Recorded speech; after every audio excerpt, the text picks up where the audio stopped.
I got a lot to say, don't wanna share it, but I know that you're away. I'm a disease and you are my cure. Right there, right there, can you feel it?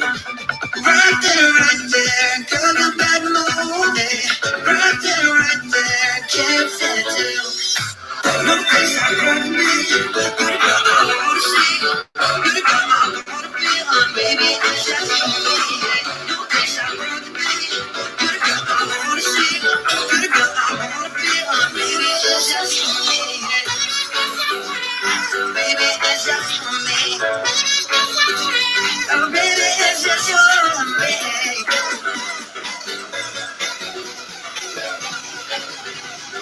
Baby, it's just you and me.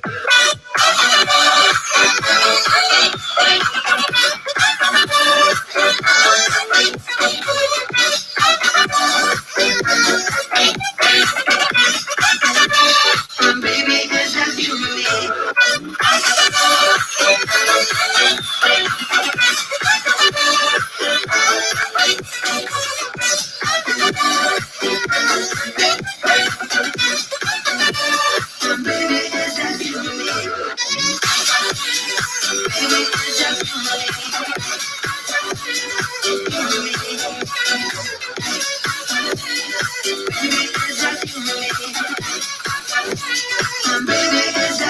me.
said I was the only one. No one likes being lied to. You made this mess and left me with the pieces. Now I wanna burn all the bridges between us. I can't focus. I can't forget. I've been thinking too much lately. I just need to clear my. I just need to clear my head. Clear my head. I just need to clear my head.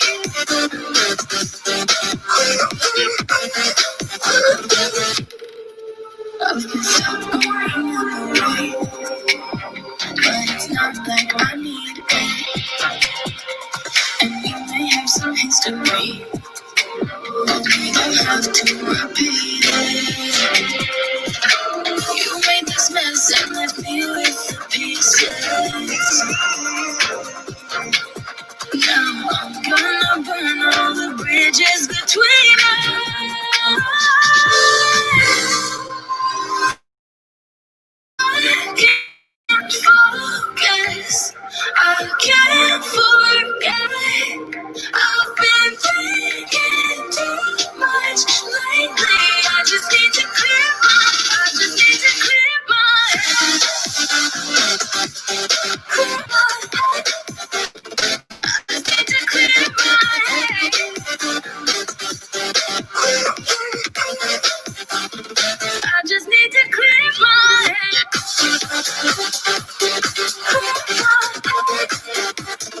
I just need to clear my head.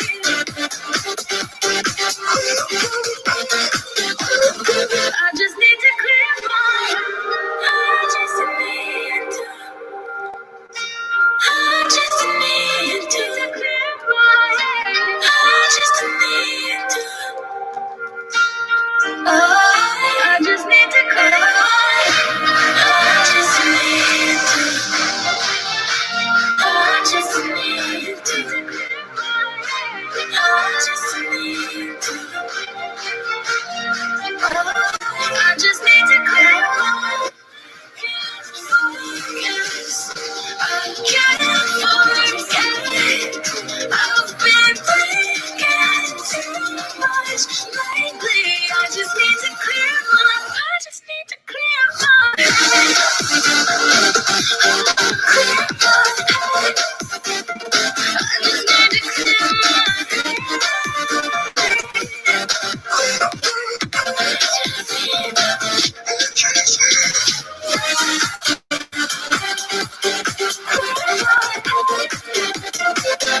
need to clear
I got a lot to say, don't wanna share it, but I'm pain. But I know that you're I'm a disease and you are my cure. Right there, no matter what. Right there, can you feel it? Right there, girl, you got no day. Right there, can you feel it too? No place I'd rather be. Good girl, I wanna see. Good girl, I wanna be. Baby, it's just you. No place I'd rather be. Good girl, I wanna see. Good girl, I wanna be. Baby, it's just you. Baby, it's just you and me. Baby, it's just you and me.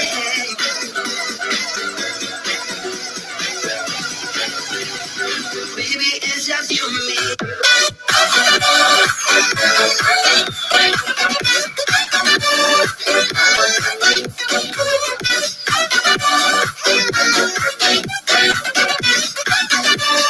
Baby, it's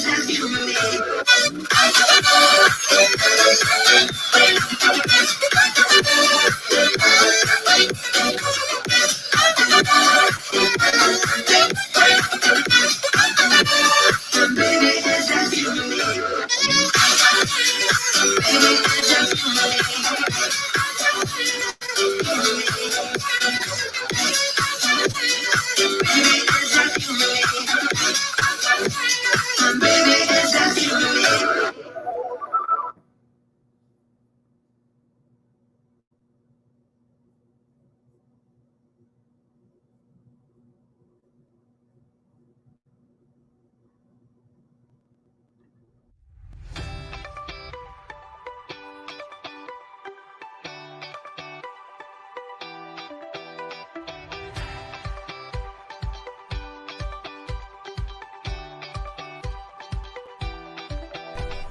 Intersectionality,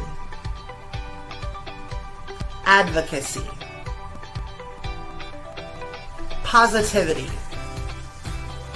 networking, love, family, self-care.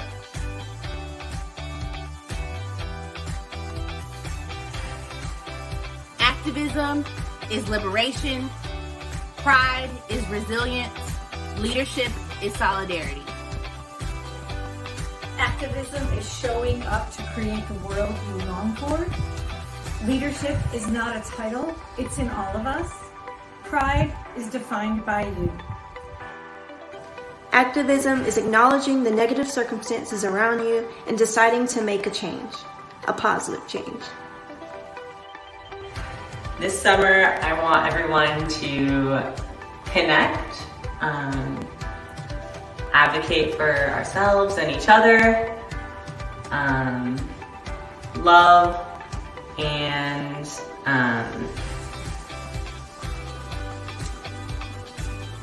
care, and build community. Activism is about finding your voice and living into your voice and proclaiming your voice with fierceness, boldness, and with a lot of pride. Activism is working hard to achieve a social justice for a problem in society. For example, working towards better the environment for LGBTQ individuals in the society. Activism is listening and speaking up. Pride is knowing who you are and celebrating it.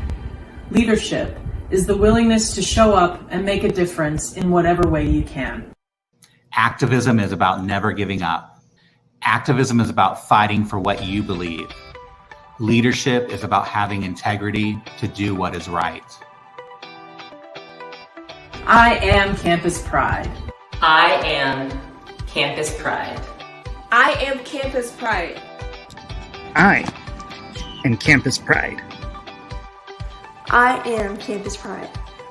I am Campus Pride. I am Campus Pride.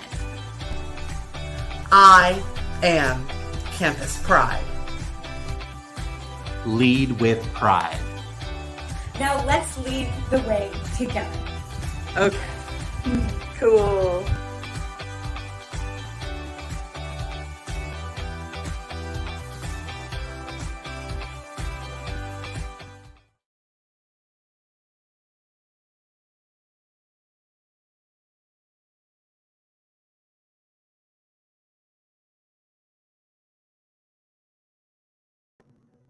All right, welcome everyone to day 3 of Campus Pride's 2020 Digital Camp Pride. My name is Shane Winmeyer. My pronouns are he and they.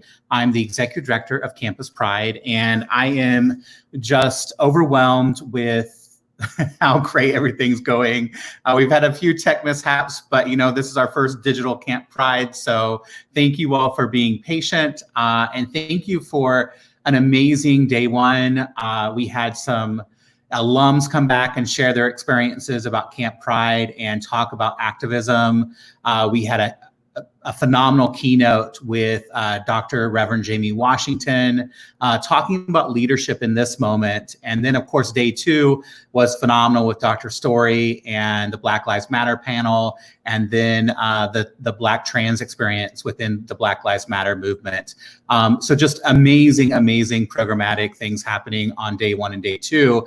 And this is our day 3. It is our final day. And again, thank you for being here. I want to start today with talking about Campus Pride and how we can help your campus, help you as student leaders. Yesterday, we showed some of our website of resources. We have a number of programs that are free to students. We have a number of services that we provide on our website, but we encourage you to check that out. But I also want to talk about our wonderful interns that we have. So I'm going to bring into the room, everyone say hello to Deja.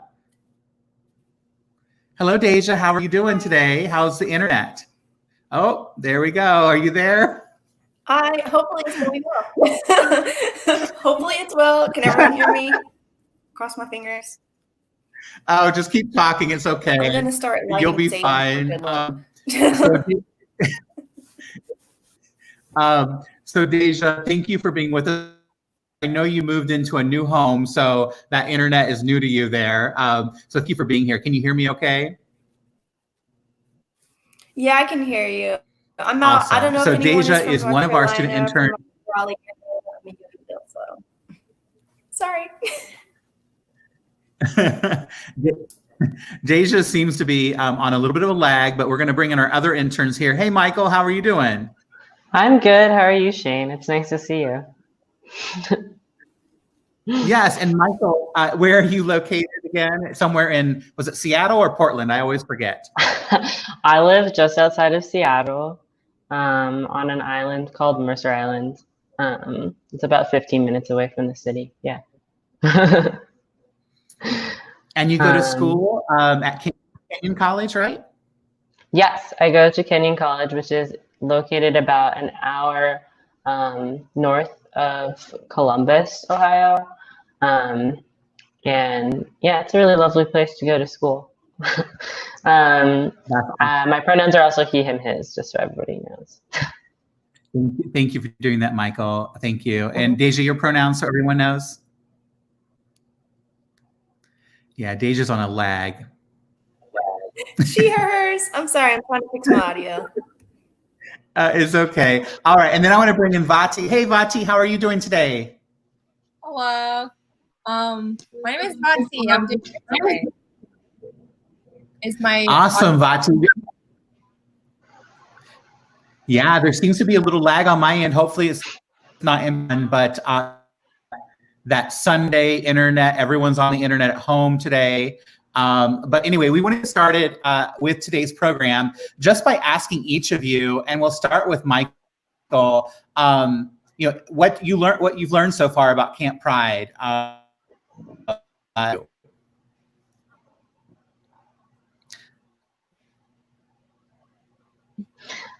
Sorry, there was a bit of a lag there for a moment. I would say one of the biggest things that I learned is that there are resources like this for people who live in the Midwest and the South, like LGBTQ people who live in those areas, because, you know, I've always been really privileged to be from a place like Seattle, but there's also a lot of sort of negative views of people who live in different areas of the States. So getting to work with people who are located in the South and in the Midwest and who are very, very much like advocating for LGBTQ rights in those areas has done a lot to open my mind to the possibilities for activism in the US, and also to appreciate and acknowledge those fights as well as the fights that are happening here on the coast. So, yeah. Wonderful. Thank you, Michael. Thank you. Deja, how about you?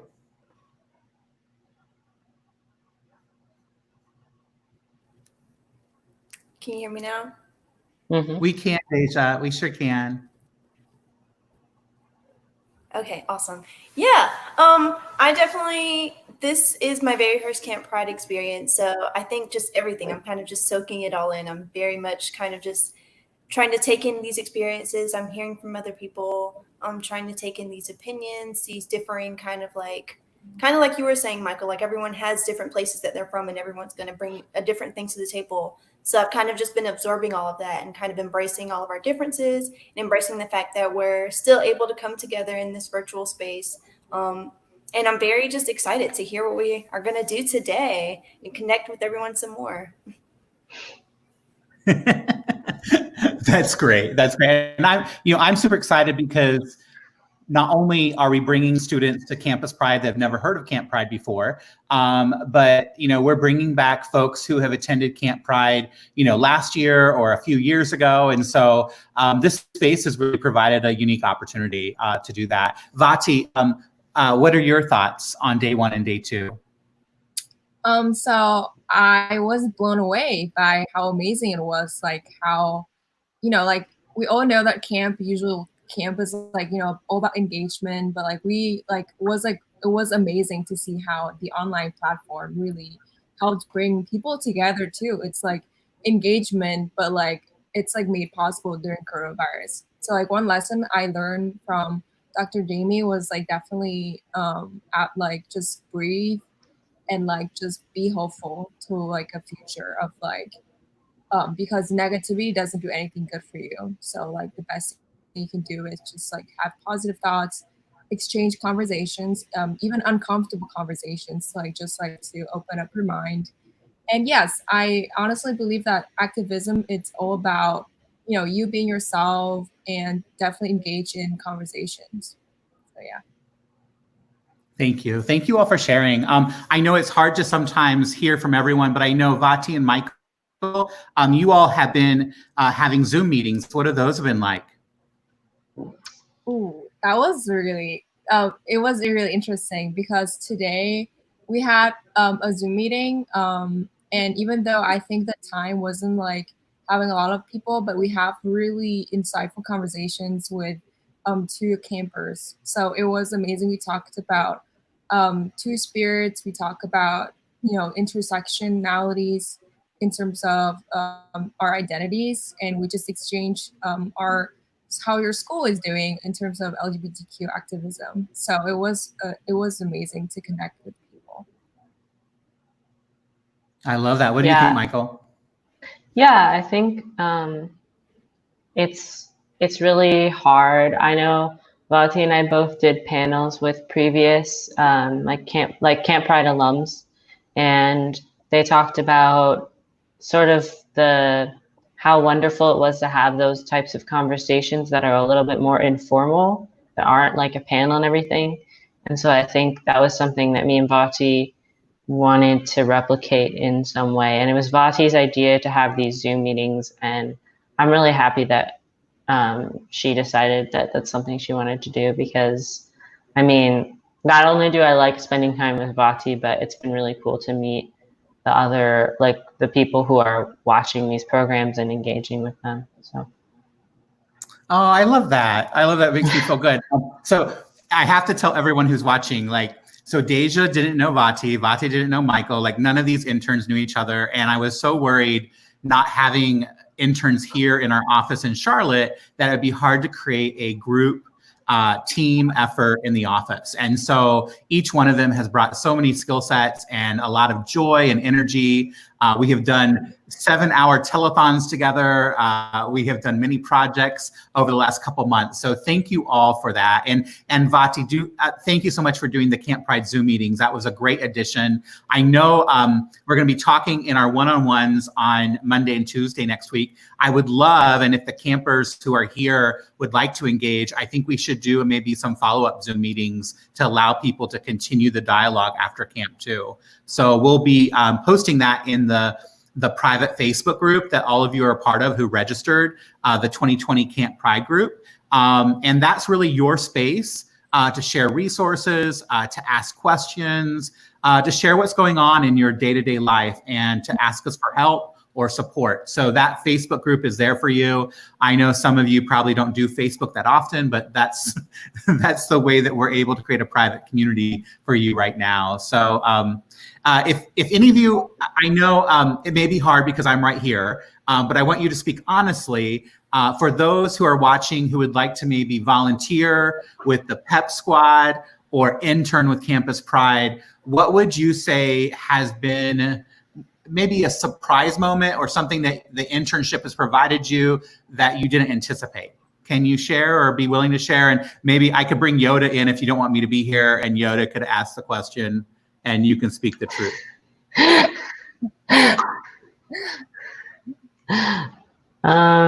don't know. I think I was honestly just surprised, especially by how close I felt like Deja and Vati and I were able to get, even through a virtual space. It made me really happy to get to know these two people.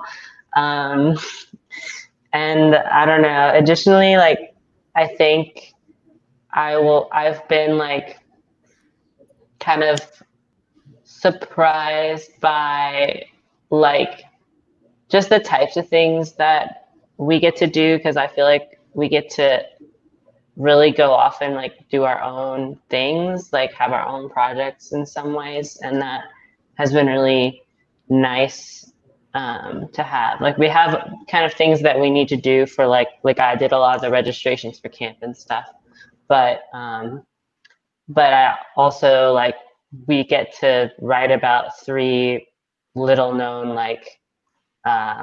queer people from history and stuff like that. So I don't know. It's just, I think it's cool that we get to decide and have a lot of our own agency and this type of stuff. I love it. Deja, how about you?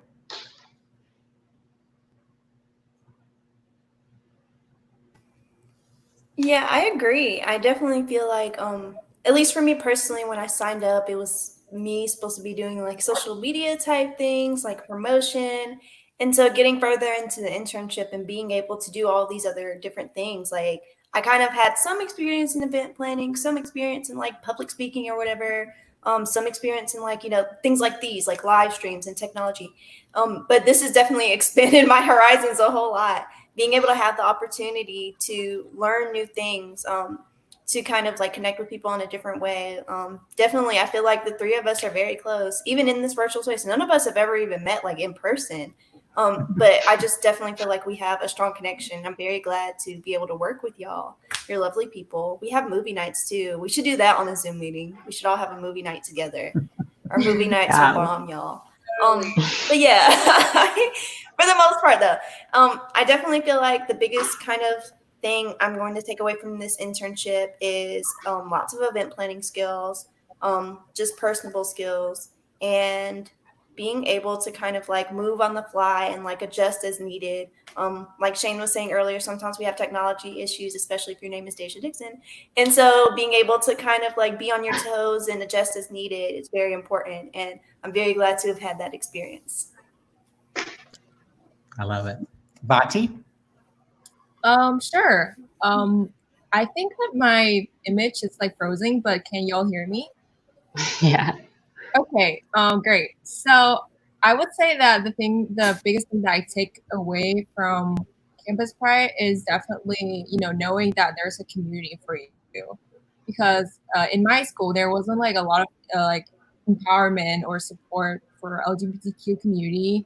So being able to work with these amazing interns and working with Shane was amazing, because like I was like, oh my God, there's like LGBTQ like community everywhere, and I just like learned so many things about how like your identity, and like also like small projects that I can learn to like communicate with people, and also interviewing skills too, because I feel like I improved a lot um, thanks to Campus Pride.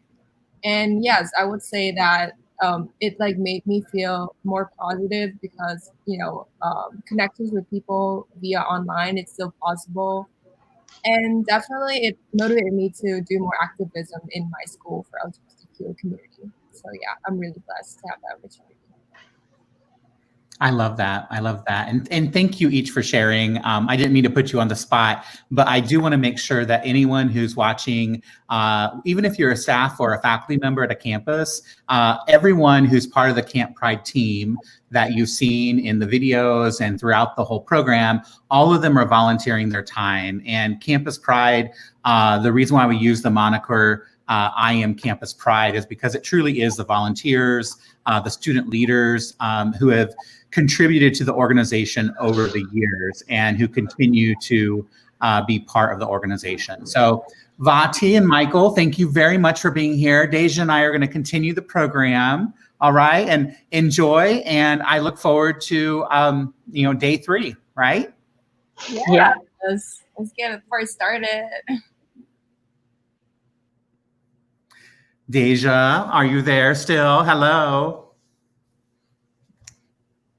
Hi, Are you ready for day 3? I know our next part is to thank our sponsor, and we have a fabulous sponsor that's actually based here in Charlotte. So I'm going to turn it over to you and let you do that, okay? Awesome sauce. I'm very excited to talk a little bit about our sponsor, Allied Bank. We have lots of different sponsors, do lots of different things. I want to talk about Allied Bank specifically right now. They are very excited to show us a video that is going to be, it's called Living Proudly, Our Stories, like semicolon, Our Stories. And so it features a number of amazing teammates from Allied Bank that are part of the Pride LGBTQ plus employee resources group at Allied Bank. So at Ally, they're all about creating a place where you can be authentically yourself and feel connected both personally and professionally. And if Ally sounds like a fit for you, then they encourage you to apply to one of their 12-week paid internships, y'all. Hop on it. Who doesn't like paid internships, especially at a place that makes you feel so welcome and open to be yourself? If you want to be a part of this, please text Campus Pride It's just like it is, like our name, Campus Pride, to 40458. It's right here on the screen, 40458, to receive an invite to their Campus Pride Early Careers Summit and a link that has an early application for their 2021 summer internship program. And every time you send a text, they'll donate $1 to Campus Pride. So it's support for you and support for us. Win-win situation. We definitely recommend that you go check that out. Ally Bank has been an amazing sponsor these past couple of years for Campus Pride. And so, like I said, you support them, they support you, they support us, we support you. Like, it's just an amazing connection going on here. Thank you so much, Allied Bank, for your support of Campus Pride. And again, text Campus Pride's 40458 to be a part of this amazing program coming up next year. Thank you.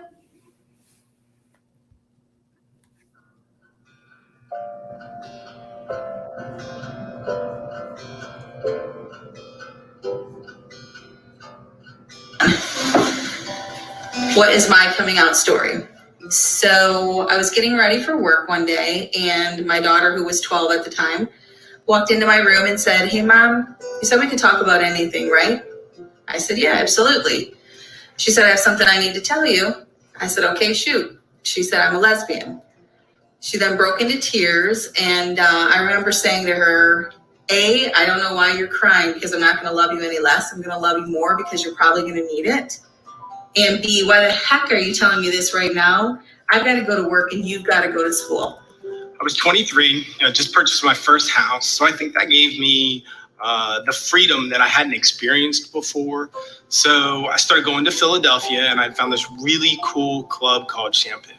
And Shampoo is just a place you could be yourself. I was able to relax and just let my guard down and be the person that I really knew that I was. I don't believe I came out to a single person. I definitely came out to the community in Philadelphia, and that allowed me to just explore places like Philadelphia, New York City, Baltimore, Washington, D.C., and just find groups of people and extend the outreach within inside that community.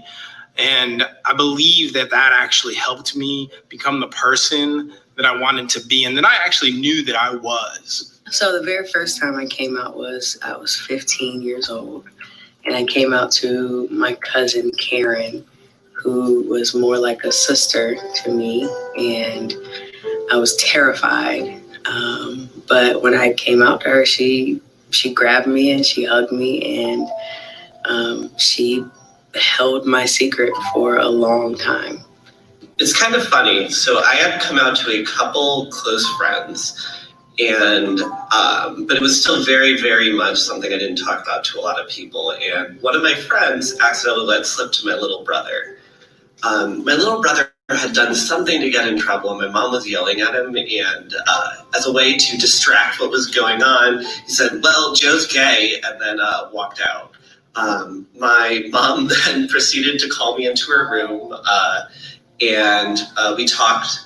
She cried a lot, but it wasn't so much that she was upset that I was gay. She was upset about how the world might treat me after I came out. I was holding Easter, and my half-brother Ryan came over a little bit early for the dinner, and he was helping me prepare, and he said to me, "I sent you a text message." And I looked at my phone, and the message said, "I'm gay." And I looked at him, and I grabbed his hand, and we walked right into my bedroom, and I said, "So what? I don't care. What's the big deal?" And he said, "Oh my gosh," and he just busted out into tears. And it broke my heart that it was so hard for him to tell me.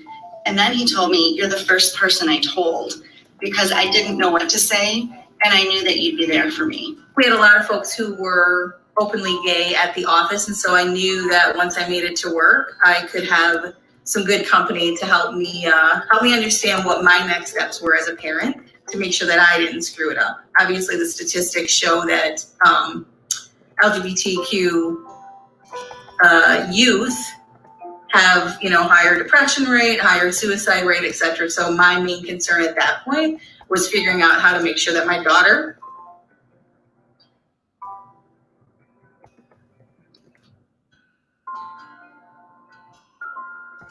was not a statistic.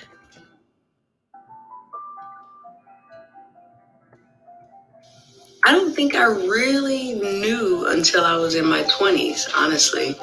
I always knew the term lesbian, and I always, I felt like I acted on what I thought it was, but I don't think I really started to connect the dots and kind of look back on my childhood and when I first started getting those feelings until like my 20s. So, but in my 20s, what I realized was, I had those feelings from a very young age. I'm talking about like kindergarten.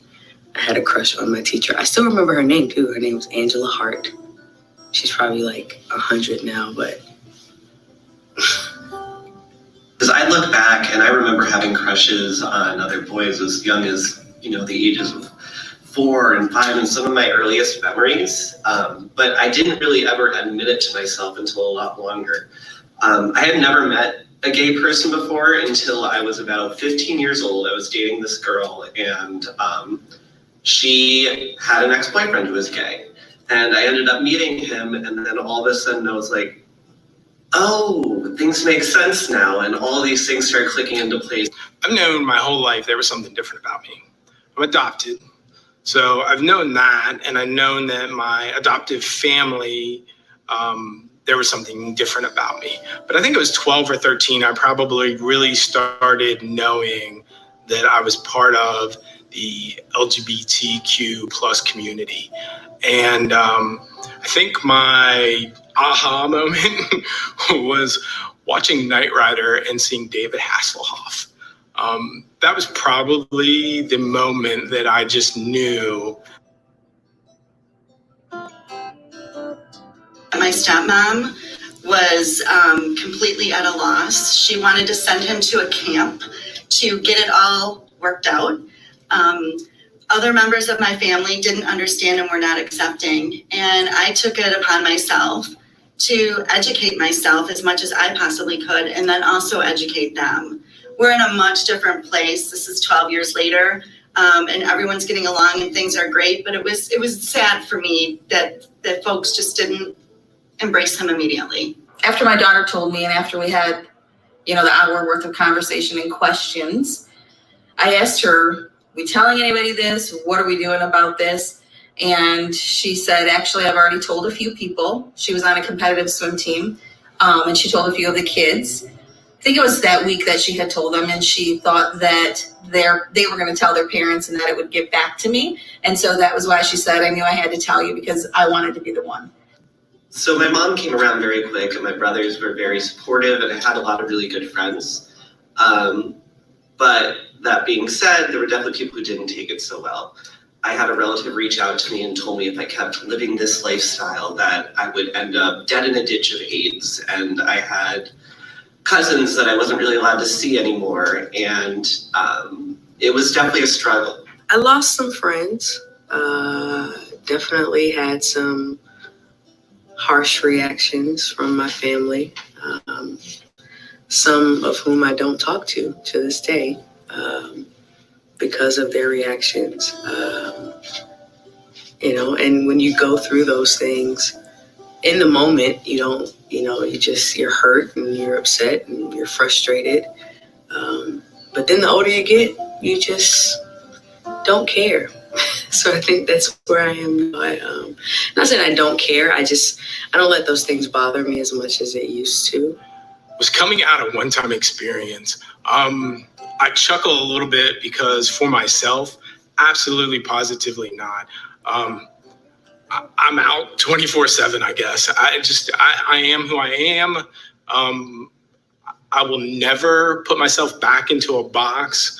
I have learned through not just myself, but through a lot of other people in the LGBTQ plus community is that be yourself, be happy with who you are. I'll be going to get a haircut and the hairstylist will say, hey, do you have a girlfriend? Who are you dating? And, if I'm dating a guy, I have to decide in that moment, do I just brush it off and say no? Do I lie and say that I am? Do I tell them the truth and say, yes, I'm dating a guy? Because those things can very easily turn angry, can turn combative.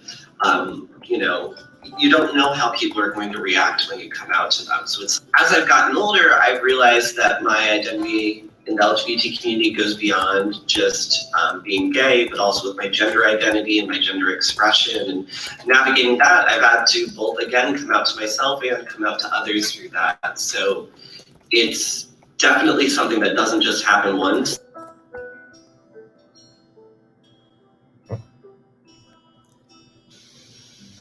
Try to be yourself, as hard as it may seem.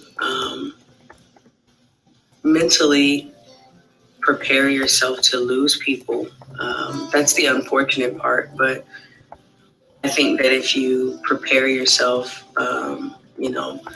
for the worst, when you actually do it, you're not surprised, you know what I mean? And you also may be pleasantly surprised that the ones who you thought would not accept you or would flip out, they actually might be your strongest support system. And I think that, I'm grateful for the experiences and coming out, even with the loss of people, because it made me a stronger person. But yeah, I think that you'll be free once you actually come out. I was. From a mom perspective, just definitely support.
That we have practiced so that it wouldn't upset or offend her, to the core.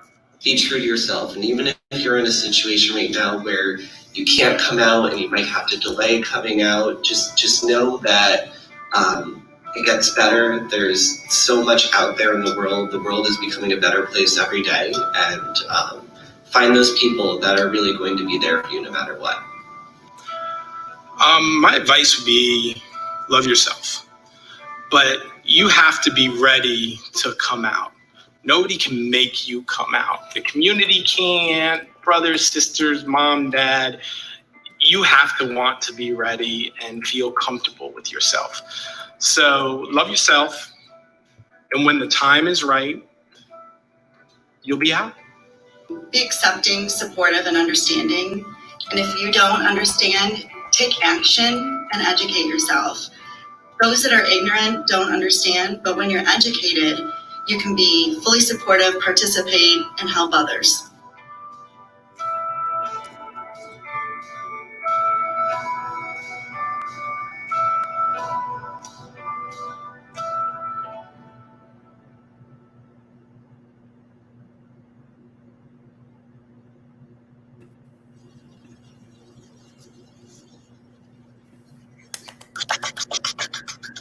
That was such a lovely video.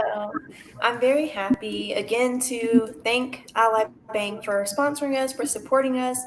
Again, please text that number 40458, if I'm not mistaken. It's going to come up on the screen just a bit. In order to be a part of this amazing program, text your information in. It'll ask, I'm pretty sure, your first and last name and your email. Nothing too crazy up front. So please definitely text. And every text that they receive, they donate $1 to Campus Pride. So again, just a great connection of support going on there.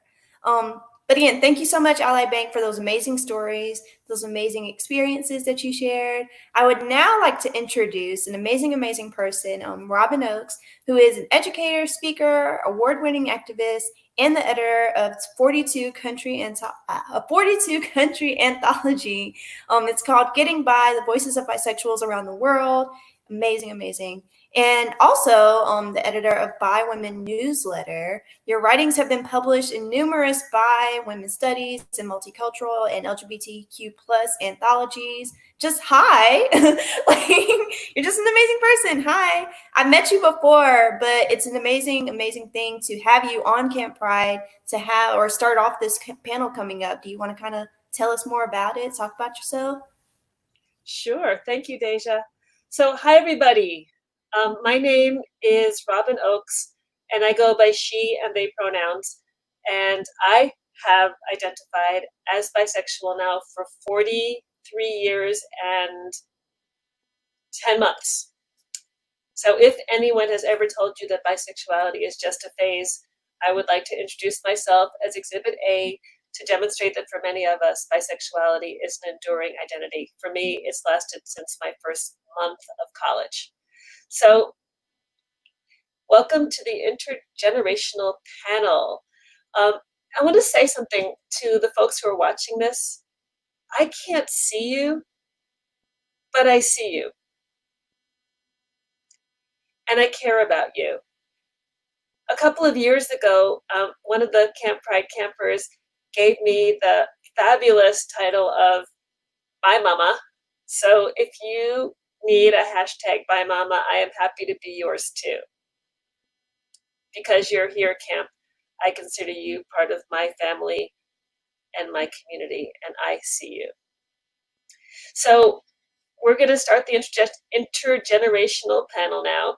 And the way we'll do it is I'll be bringing folks on one at a time. There are 5 panelists, and we'll bring them on and they will introduce themselves. And then we'll start off with a question. If you have any questions during the panel, Delphin will be moderating it, and he'll be taking questions and collecting them and making sure that they get asked. So shall we start? Okay. Intergenerational panel. The first person we're going to bring on is Stefan Koob. Stefan.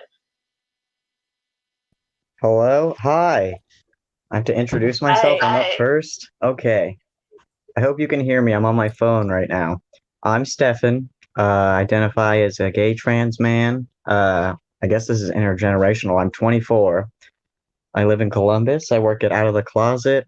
I drive a big pink truck and pick up donations. That's what I do.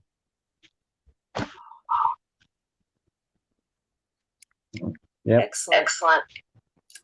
And our next panelist is Dr. Solar Hong.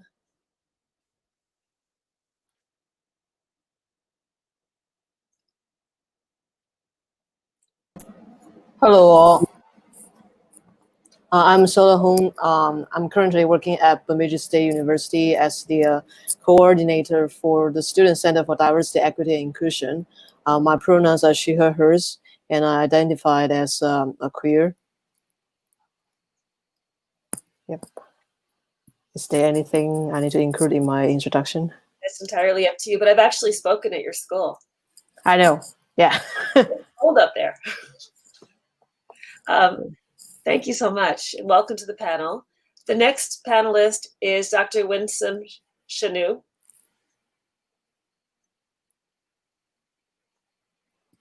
Hi, everyone. Hi, Winsome. Hi, my name is Winsome Chanu. I'm the director of the Multicultural Center at Ohio University. My pronouns are she, her, hers. And I'm excited to be here. It's a pleasure to meet you. Thank you.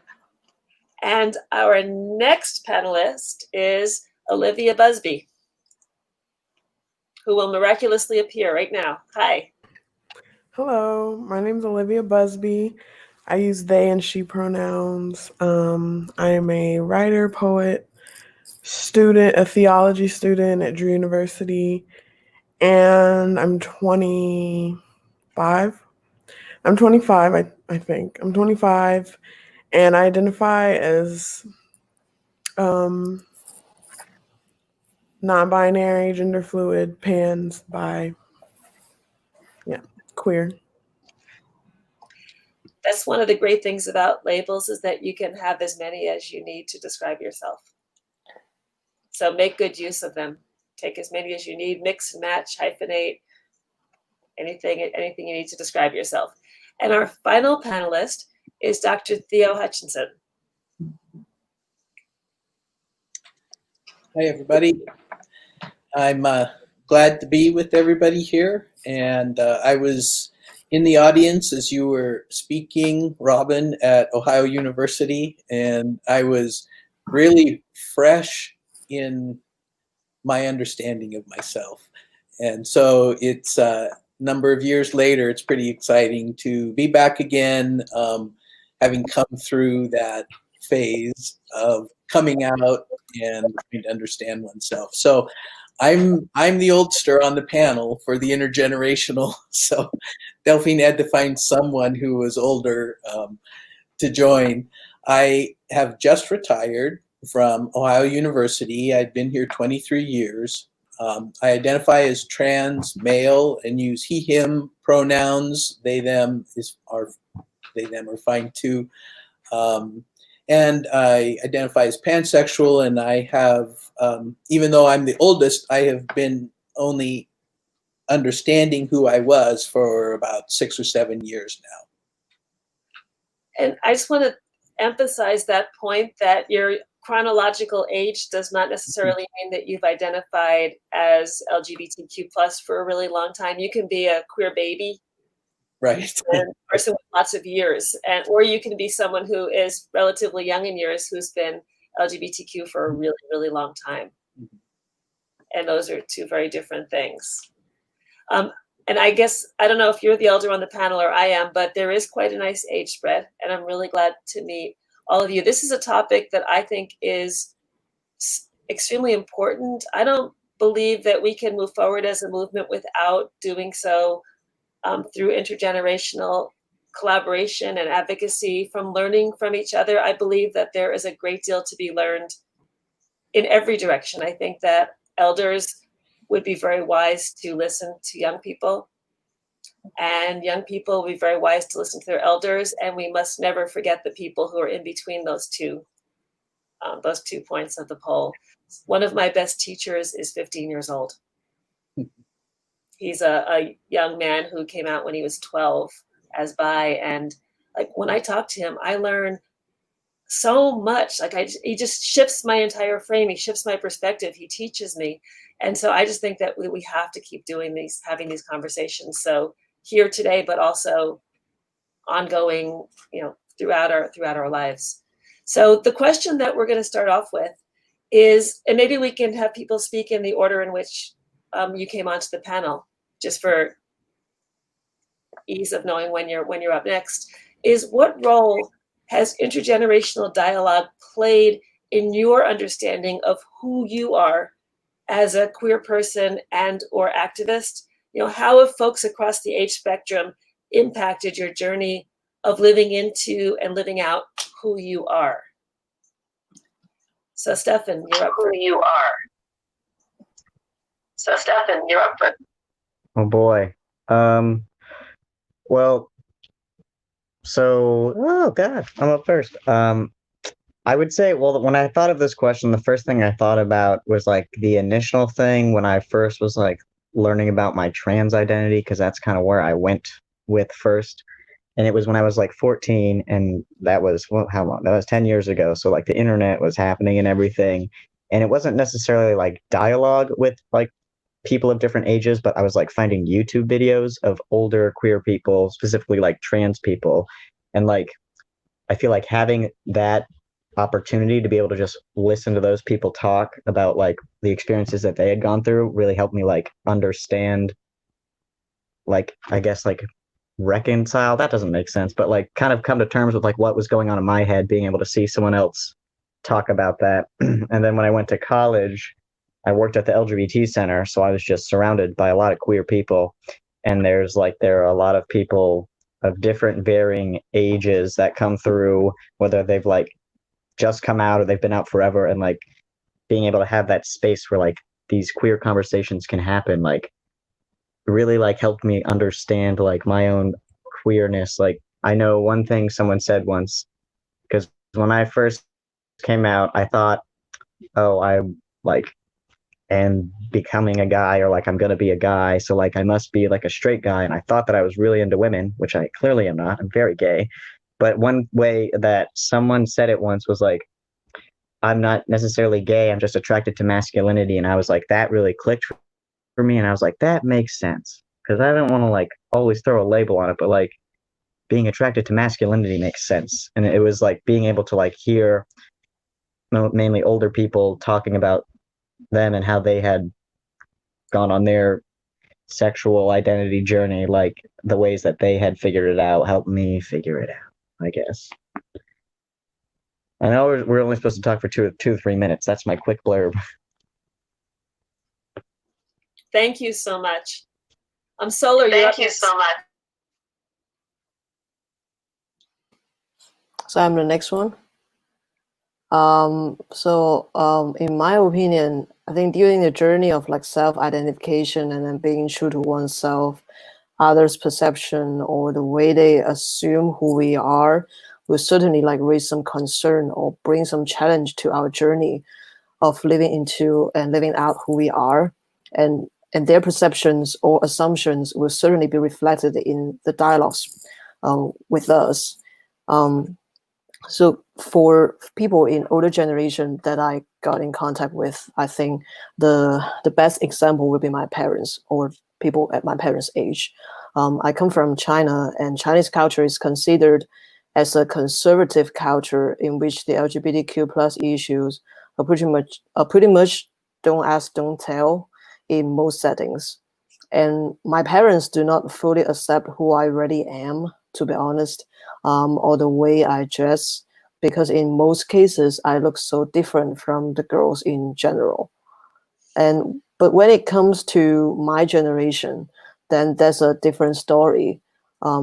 Throughout those years that prior to pursuing my grad studies in the US, I pretty much didn't hide anything from my peers or my friends. My peers in school can tell from how I dress or how I act. That's not necessary for me to hide anything from them. And I really appreciate that they have never challenged me simply because of my differences. I'm not that type of person who aggressively competes with others, but from the bottom of my heart, I also know that because I'm to some extent different from them, the only way to make my peers treat me fairly is to be the majority of them in both academics and extracurriculum. And then in my graduate studies in the US, I highly appreciate the embracing environment on campus. I came up to some of my supervisors for my graduate assistantship, as well as to some of my classmates and co-workers in both my master's programs and doctoral programs at Ohio University. And obviously they are across the age spectrum. And certainly when I came out, I doubted that whether they would look at me differently. You know, I was short hair and I was gay. I still am, by the way. Fortunately, then they recognized me as a whole person, and I couldn't thank them enough for their support and caring.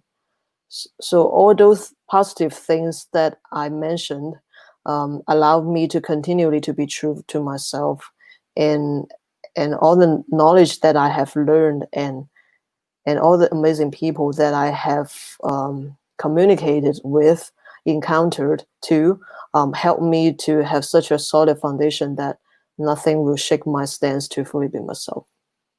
Thank you. Thank you. I want to recognize the power in what you just said, that about how people recognized you as a whole person. Just that the power in that statement. Yeah. Yes, I didn't realize that at the moment, but when I look back, in the in how they treated me during that time, that was really the thing that mattered the most.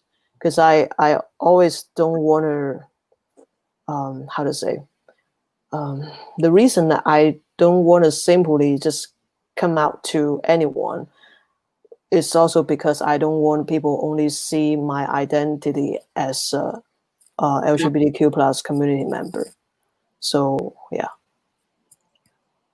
thanks. Thank you so much. Winsome.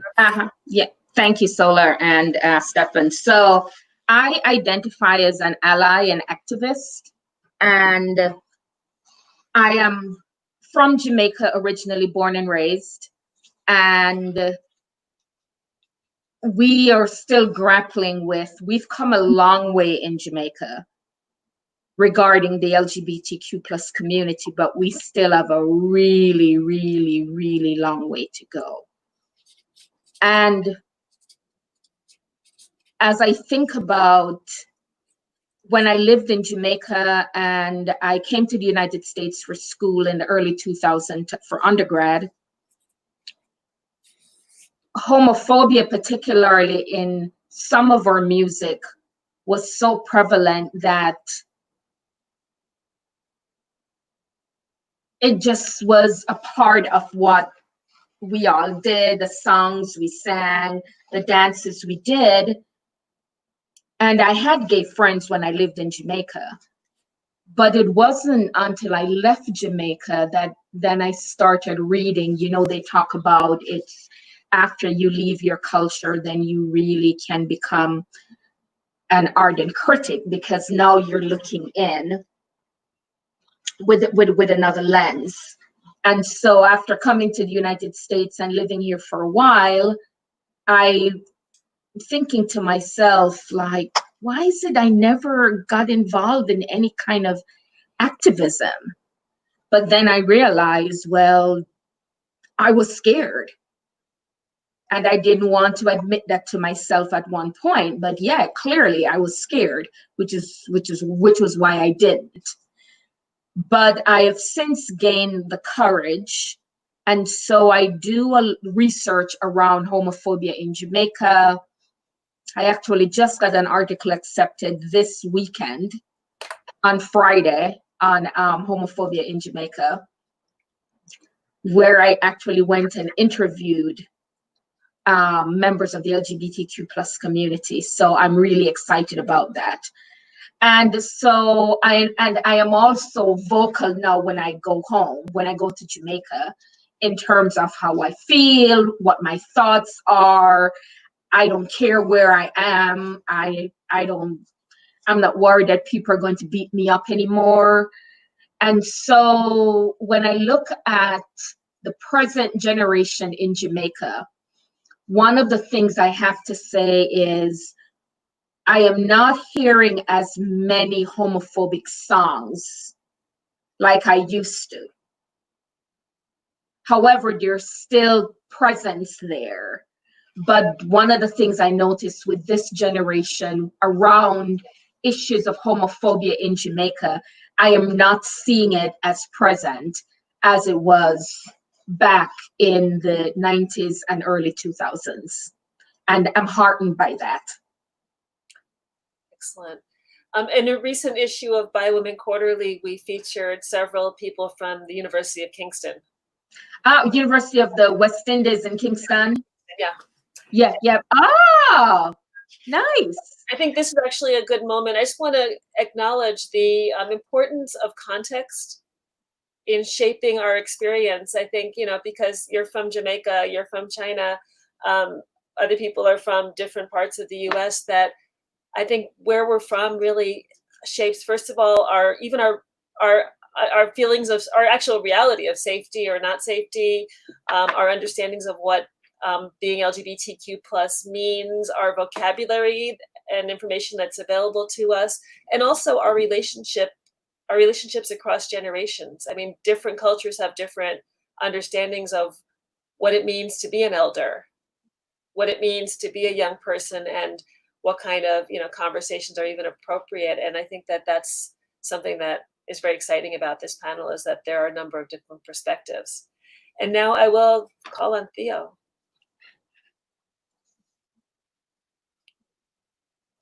We need volume, we need voice on you. Whoever's handling that from behind the scenes. I got it. Great. It's interesting, the intergenerational aspect, because again, I came out and understood myself while here working at Ohio University, and put in many years. I just finished 23 years, I guess.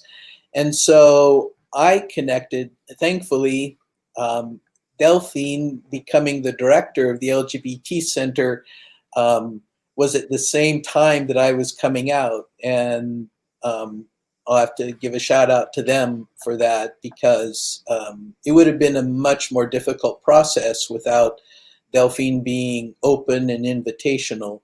So I'm not the typical age that you would see in the LGBT Center.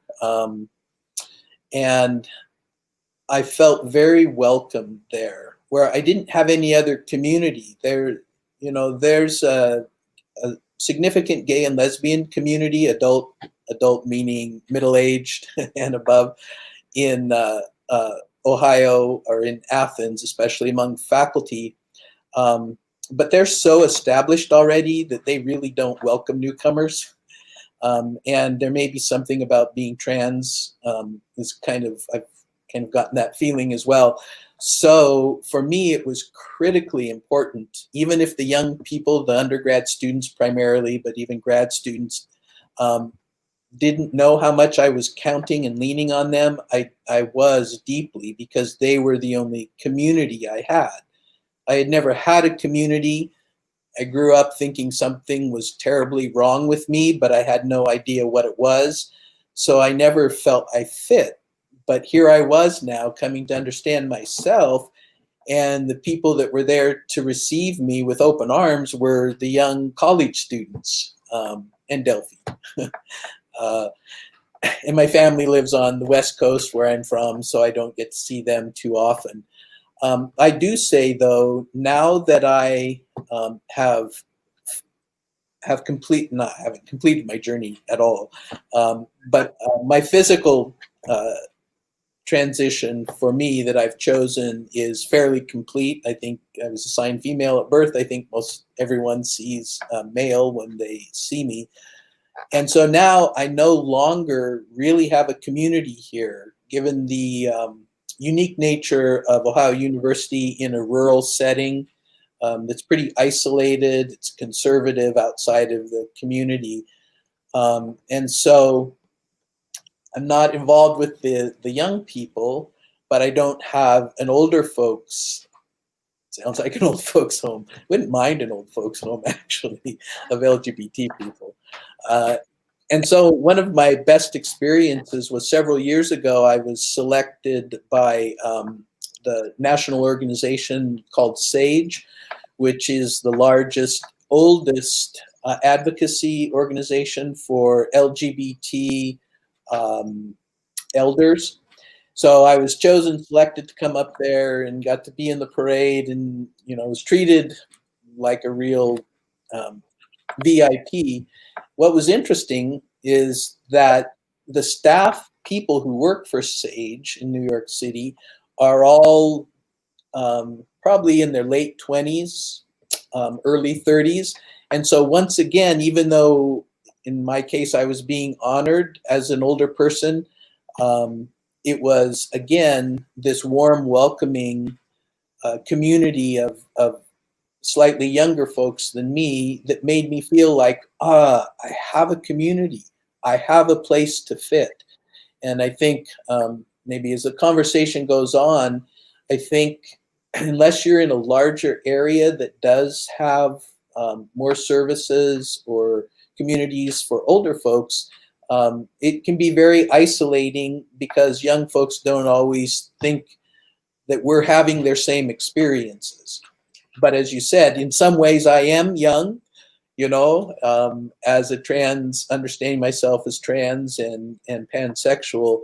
On the other hand, most people who see me, even if they know that I'm trans, think, oh, there's that old professor, You know, that old professor doesn't need anything from me, but I really do. I really, really do. And I think this intergenerational aspect is wonderful, and I'm glad that we're doing that.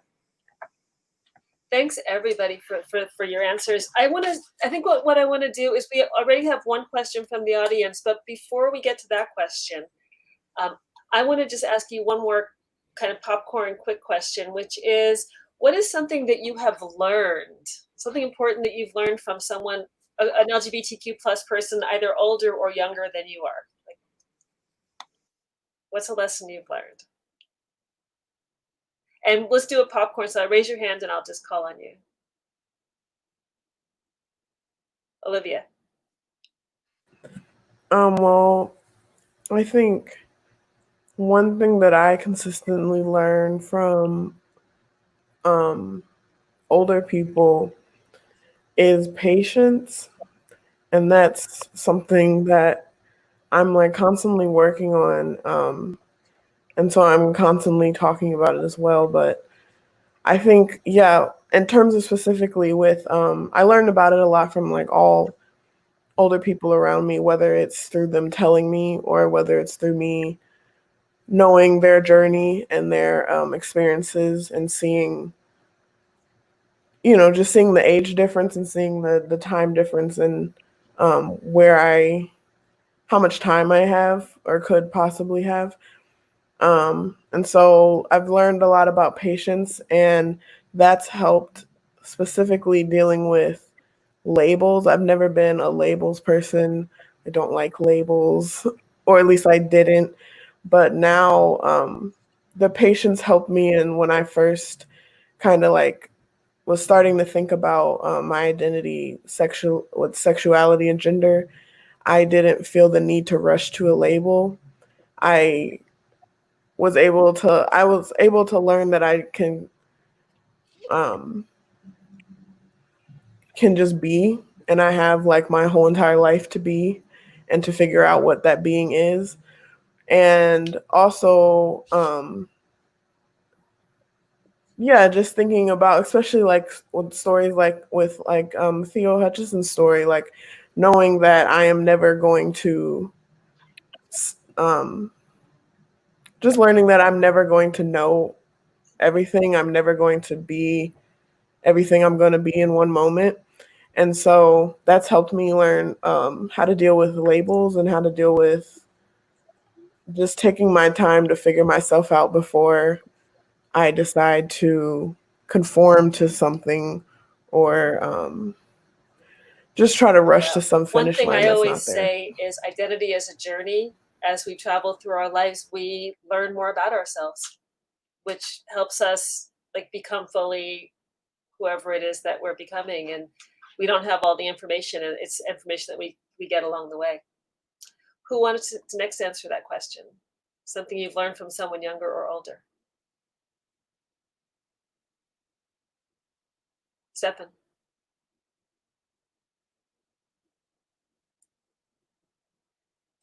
You're muted.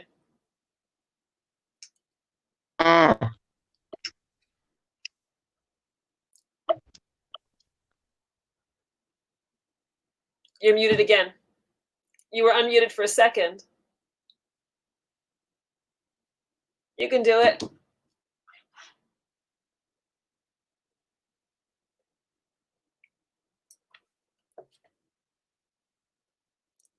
My phone's being real glitchy. Oh, I think it worked.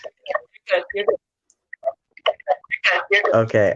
This kind of goes along with what Olivia was saying about patience, but I don't know. When you asked this question, I thought about how like it's a journey, like discovering who you are. I guess like when I first came out as trans, like I said, I thought I was straight, but like it took me a while to figure out that I was not straight, and like it takes a while for you to figure out what's going on and like sort through what's going on in your head, and also like aging as a person, like figuring out all that stuff and like being an adult and like what is going on in my life and who do I want to be with and do I want to be with people and how does my gender play into all of that, and like in like even like way back when, wait, like not that far ago, but when I thought I was straight, I bring this up a lot because I feel vehemently gay.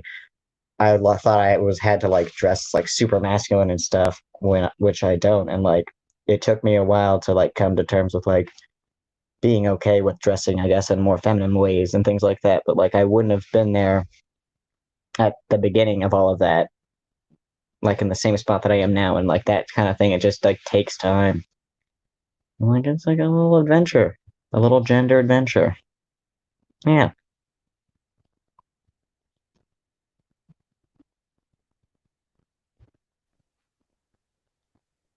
Oh, wait, I can't hear anybody. You will in Oh a second, no. I think. You will in a second, I think. Okay. Ah.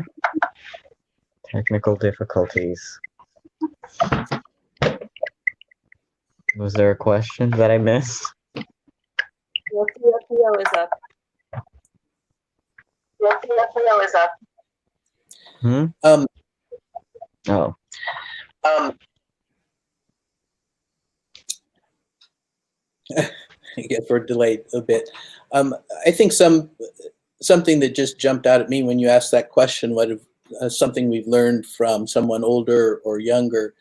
I'll go with the younger, and I think I have been so impressed with the courage that young, often non-binary folks, or gay, lesbian folks, when they're young, the courage they have to express themselves in so many different ways.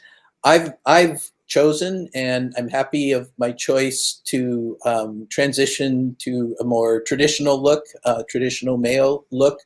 But who knows, every once in a while I even think about, maybe I could put on fingernail polish.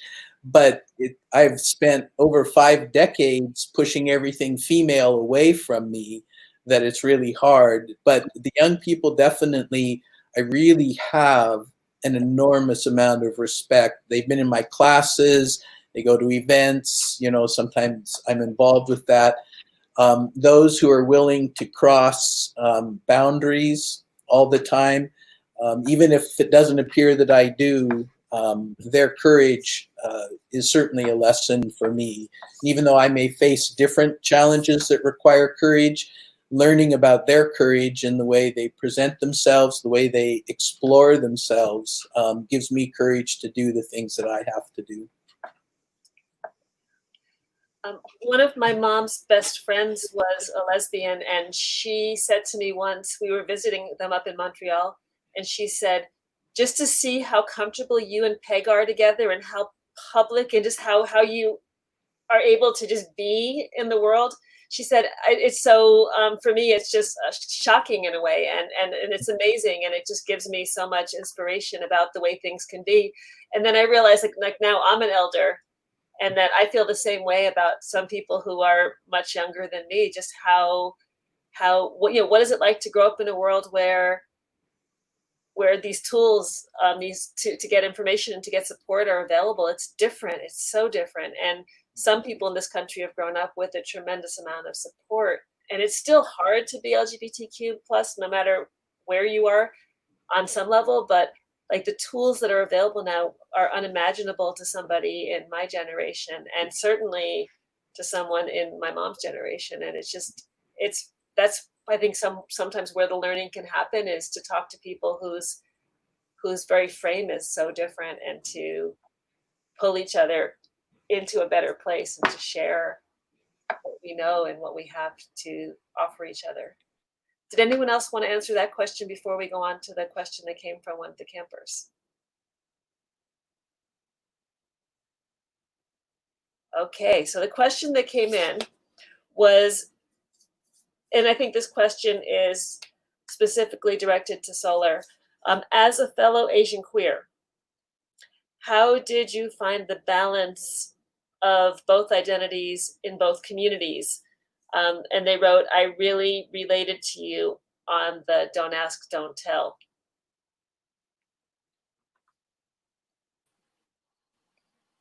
So, because of the conservative culture as an as an Asian queer, I will need to know when to drop the hints and when to keep silent. So for example, like before college, in such a competitive environment in academics, I only came out to my peers or my classmates based on the fact that I could remain the top 10 among the hundreds of students in the same grade. And then in grad school and now in professional area, my identity as a queer person or even as an Asian will never be the top priority.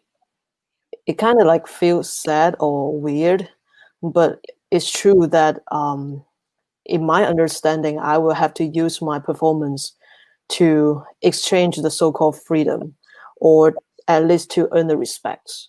That's how I find a balance. I will never like shout out on the rooftop or emphasize my queer identity unless I have the confidence that no one else in my professional area or in the academic areas can be better than me. In that case, then I will feel comfortable to say, hey, I will feel comfortable to drop some hints that if someone has the so-called gaydar, they can identify that. But if I was not excellent enough, I would not emphasize my identity as a queer person. And then during this challenging time, especially when Asians received bias or even threats due to the pandemic, I will have to be extra cautious when I organized Pride Month events. So, yeah. That's a lot of pressure on you to be perfect, isn't it? And to But you have to, I think, to some, I don't know. Also, maybe that's also because of the education or what I received as a Chinese, that I tend to find the reasons on myself if something was wrong. So myself will always be the first one to blame to, in my opinion. And so in that case, I would say I will feel that if I came out easily to anyone, if someday I didn't perform well in the areas that I should be the best in that area, then they have every reason to attack me. So, um, so at first I would need to convince them that I'm one of the best, and then and then I can convince them that being a queer or being an Asian is only part of my identities. Because like without good performance, like to be honest, how can I convince someone to recognize me as a whole person? Because I don't want to take the advantage as being a member of the historically underrepresented group. I don't want to take the advantage of that. And at the same time, I also want to convince others that people with the identity as a queer, as an Asian, can can also achieve what they want to achieve as well. So that's a lot of pressure that people in dominant identity categories don't have to deal with. that's life, right? Yeah. So I think what I want to do now is ask if any of you want to ask each other any questions. If you have a question that you want to ask of another panelist, feel free to raise your hand.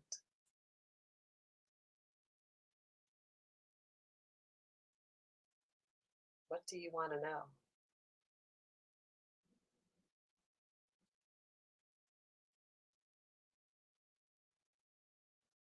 And also, folks who are watching the panel, feel free to type in a question if you have one.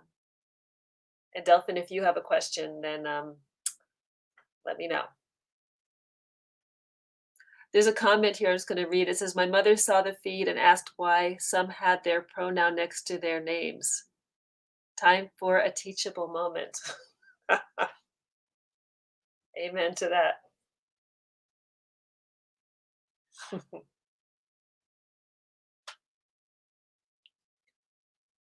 Questions?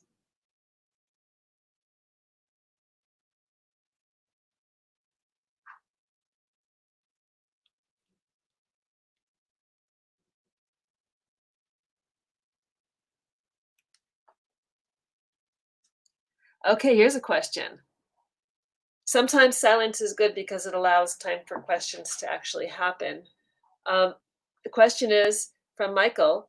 How do you feel about new words and labels being added to the queer lexicon? Do you see a generational gap there in LGBTQ plus community? I think this has been addressed in some ways, but wanted to share just in case there are additional thoughts. And I think that's a really great question because that's one of the things that is generational is the changes in the alphabet soup. So what do you all have to say about that? Again, raise your hand and I'll call on you. Theo.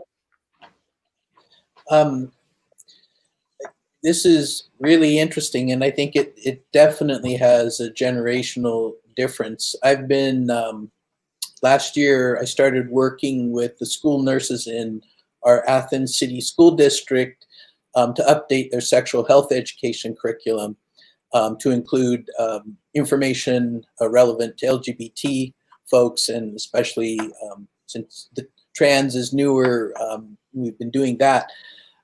We've made presentations to all the faculty, to the bus drivers, the school cooks, and everyone, the full staff, which are of a middle age or older generation, and they find it very difficult. They find the terms really, really challenging.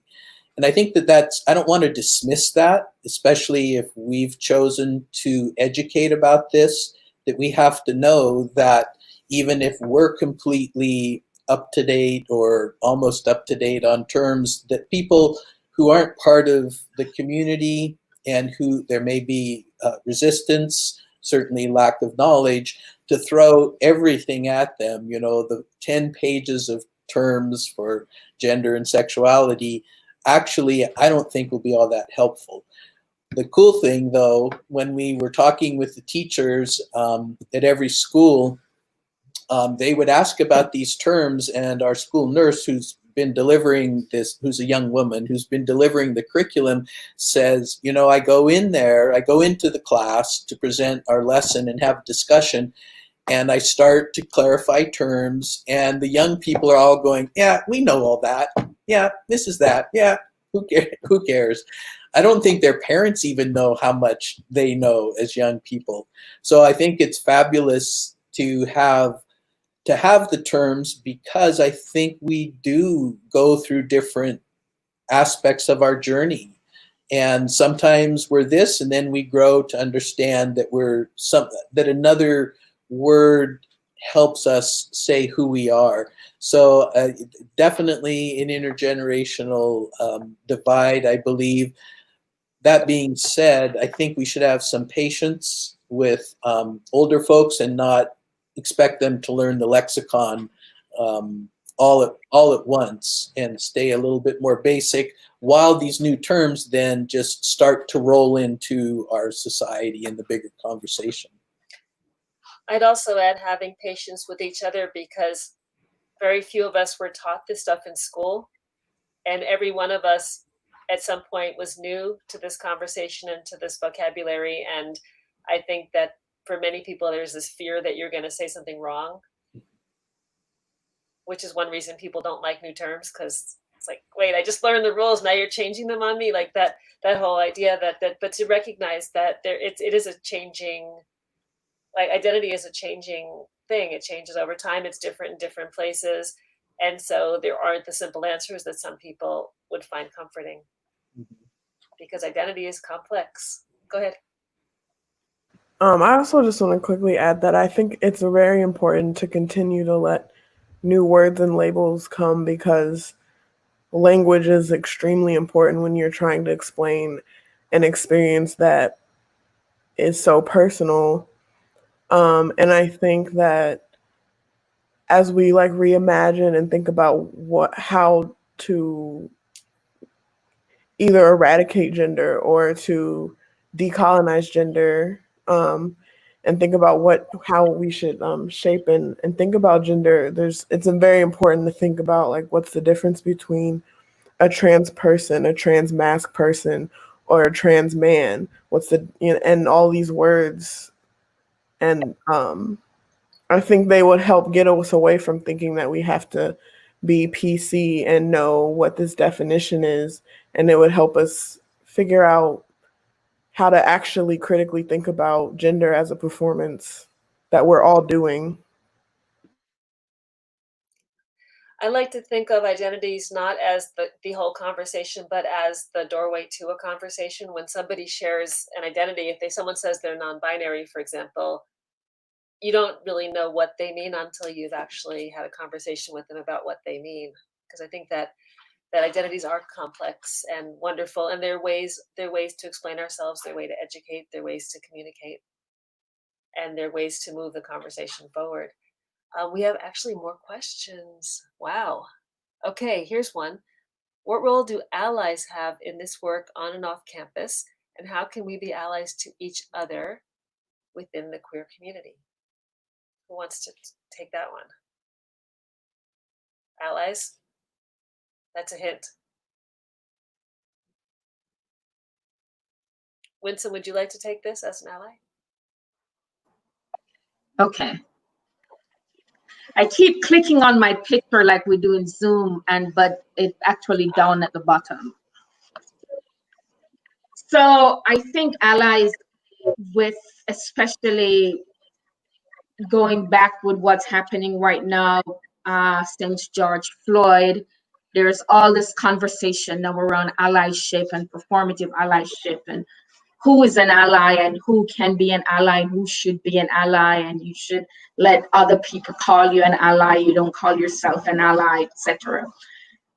But whatever term we choose, or however we choose to see allyship at this point, is crucial. It's similar to what we talk about with issues around race. It's for those of us who have come from other countries, when we talk about nativism, it's crucial to have native-born Americans, etc. It's crucial because one of the things I often find with being an ally, particularly with this community, is I am no longer scared to have hard conversations with my friends. And I can then answer questions. And I present it in a way, and so then they're like, oh, okay, which again is what we talk about with around microaggression, is allyship and the people that we need. And very often what the research shows is that people respond better to people who are part of their in-group. So if somebody else is talking to somebody else who identifies as straight and is they're more likely to engage with the straight person and are more apt to believe what the straight person is telling them about the LGBTQ plus community, because they recognize that there isn't sort of like this emotional attachment to subject. And so, yes, absolutely, allies, allyship, whatever people call it, but people who are out here, who are willing to support, who are willing to speak up and be a voice, are critical all around right now. And I want to thank you for that.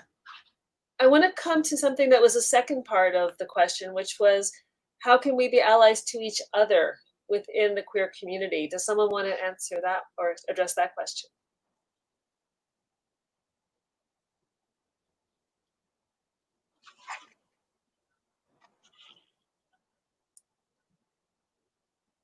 Go for it.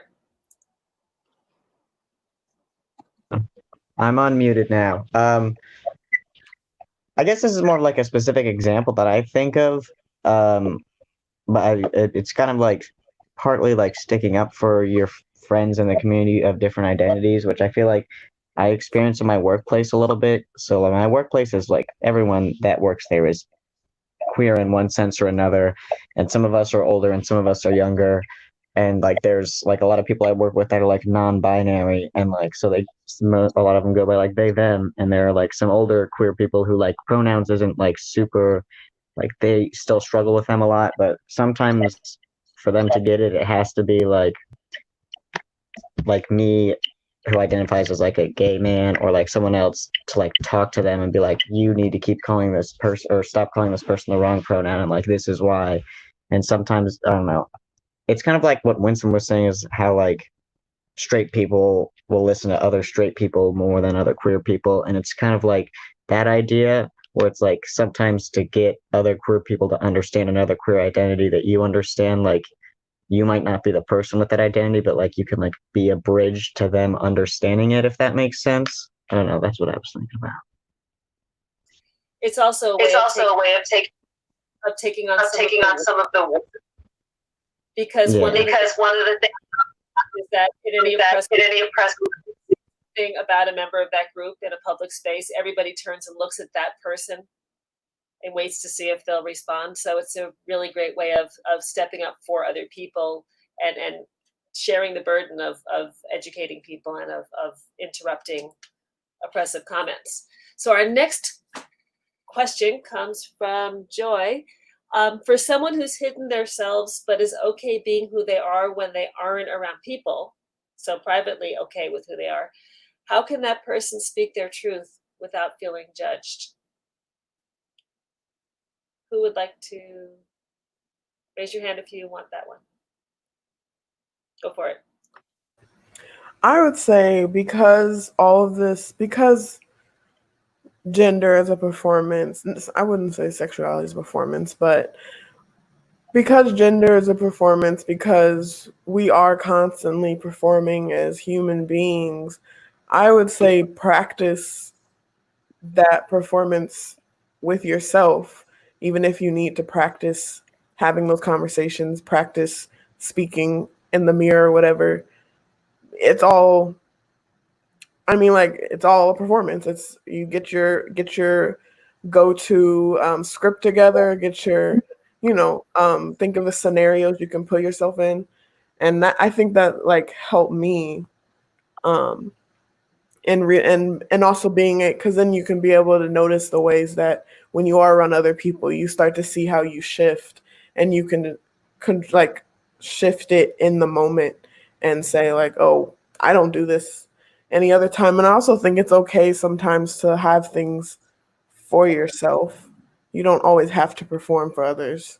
And so making sure that the performance is something that you actually want to do and don't think you're just supposed to do. Because it is okay to have things just hidden for yourself as well. Thank you. Does anyone else want to say anything on that question? Oh, here's a new question from Greg. What's the one resource online or otherwise that you would recommend to someone to help navigate the LGBTQ plus community that does not have an LGBTQ plus resource center nearby where they live? So for people who don't have local resources, what's a resource you would recommend? Raise your hand if you want to speak. Go for it. Mine's like an okay resource. I think that Reddit is kind of trash, but I have found like a lot of Reddit pages that are specifically for queer people. And if you like delve into the comments and stuff, there is actually good conversation that happens and people posting like helpful things. Most of Reddit is horrible, but there is some good stuff somewhere in there. How would you find it? Well, I generally will just like go search. I think I'm on like a transgender page, and like I follow that, and then a lot of pages have like a community info tab. I can tell that they're pretty okay Reddit pages if they have actual information in the community info, because they'll post links to like different resources and then sometimes to other Reddit pages that are like related to it and stuff. Also, Reddit has a lot of just fun content, like funny pictures. So it's an all around fun place as long as you don't follow the weird pages. Anyone else? What's one resource you would recommend?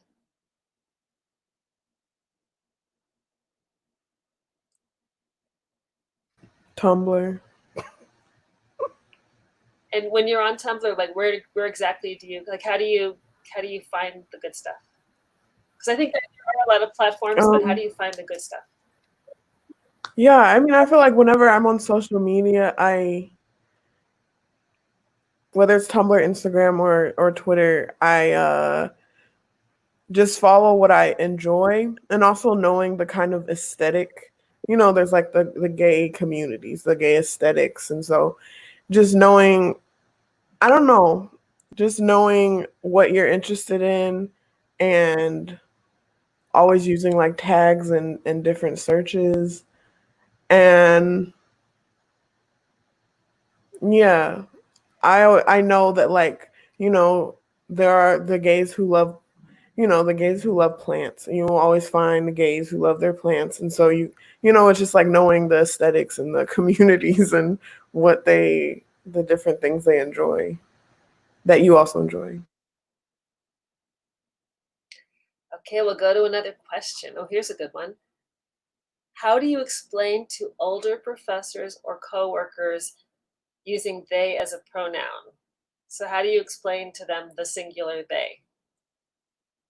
Who wants that question?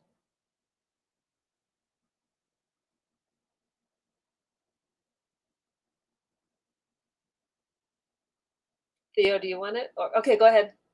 Solar, go ahead.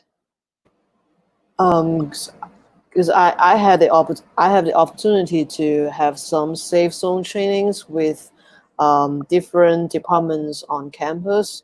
So basically, I would definitely include pronouns at the very beginning of each training session, and then just explain to them that is to have a simple exercise first to ask them to um, summarize what they have done or what they're going to do, what they are going to do for the next day, to use non-gender sensitive words to describe what they're going to do, and then use that exercise to kind of like kick off the session, and then to let them know that the singular they is a way or expression that for individuals who do not want to use gender sensitive pronouns. We actually have just a few more minutes left, and I have an idea of a question that I want to have us wrap with, and that is the following. If you were giving advice, what is one piece of advice you would give to your either older or younger, actually to your younger self? What is one piece of advice you would give to your younger self?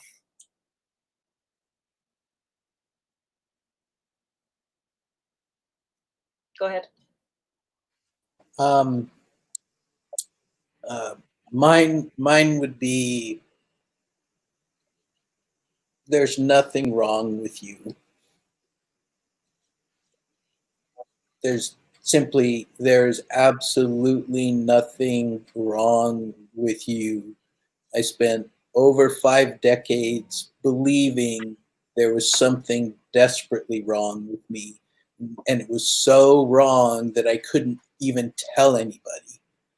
I wish I had known earlier in my life, there's nothing wrong with me. And that was the great gift that coming into myself was able. I still have a lot of work to do to turn the knowledge of that into my heart, to really believe there's nothing wrong with me. But that's the one piece, is that you are absolutely wonderful just how you are. Now I sound like Mr. Rogers. Who's next? Go ahead. Solar. I would like to say that to my younger self, that love yourself first, and love yourself enough so that you can be stronger enough to love others in the best way.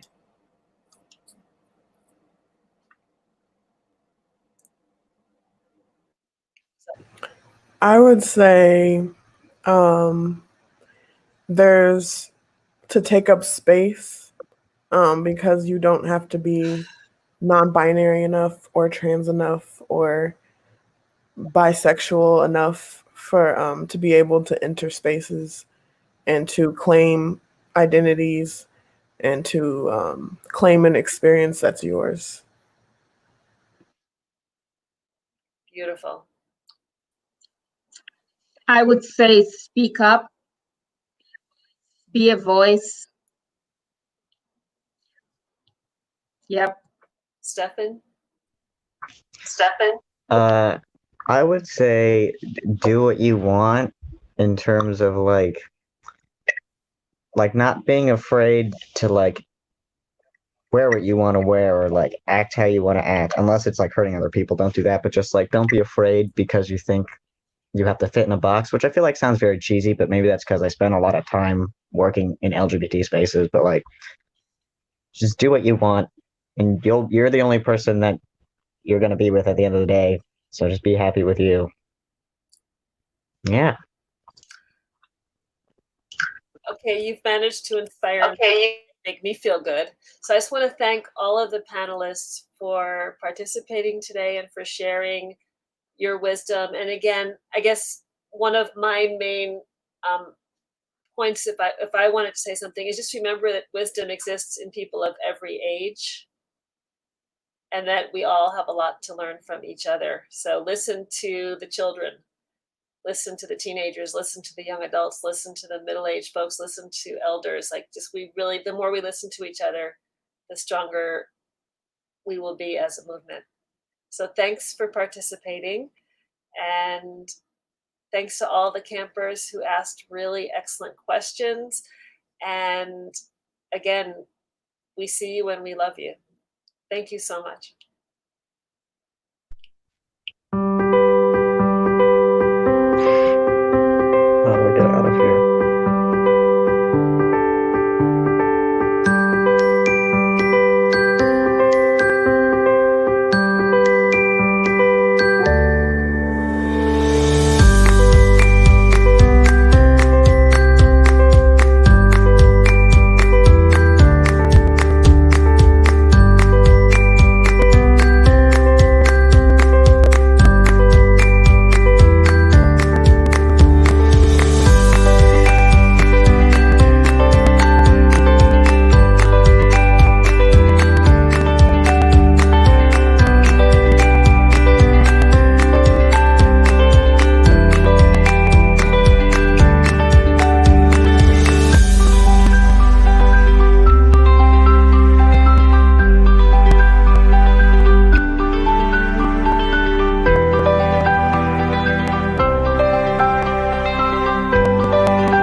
Hello again, everybody. Jay Whitlow here, part of the Camp Pride leadership team. Thank you so much, Robin, for facilitating that amazing panel. And thank you so much, panelists, for your vulnerability and wisdom as we talk about this interracial need to have conversations within our own communities to better understand each other, to love each other more, and to affirm each other more. So, my job tonight, as we embark on the last couple of hours of our digital camp, is to get you all energized, as well as give out some more prizes. And I will be introducing our next panel, our next session, actually very soon. So thank you to everyone who has been engaging with us on our various platforms. Continue to use that to drop questions, as well as engage with us throughout this process. I know we can't physically see everyone, but we know that you're here. We see you, we love you, and thank you so much for being a part of this experience. So I also have my lovely friend here back. So say hello, everyone, to Sprinkles. Sprinkles says hi. Sprinkles is sending you all love, and Sprinkles will be back for our dance break very, very soon. But wanted to just, welcome Sprinkles back into our live feed.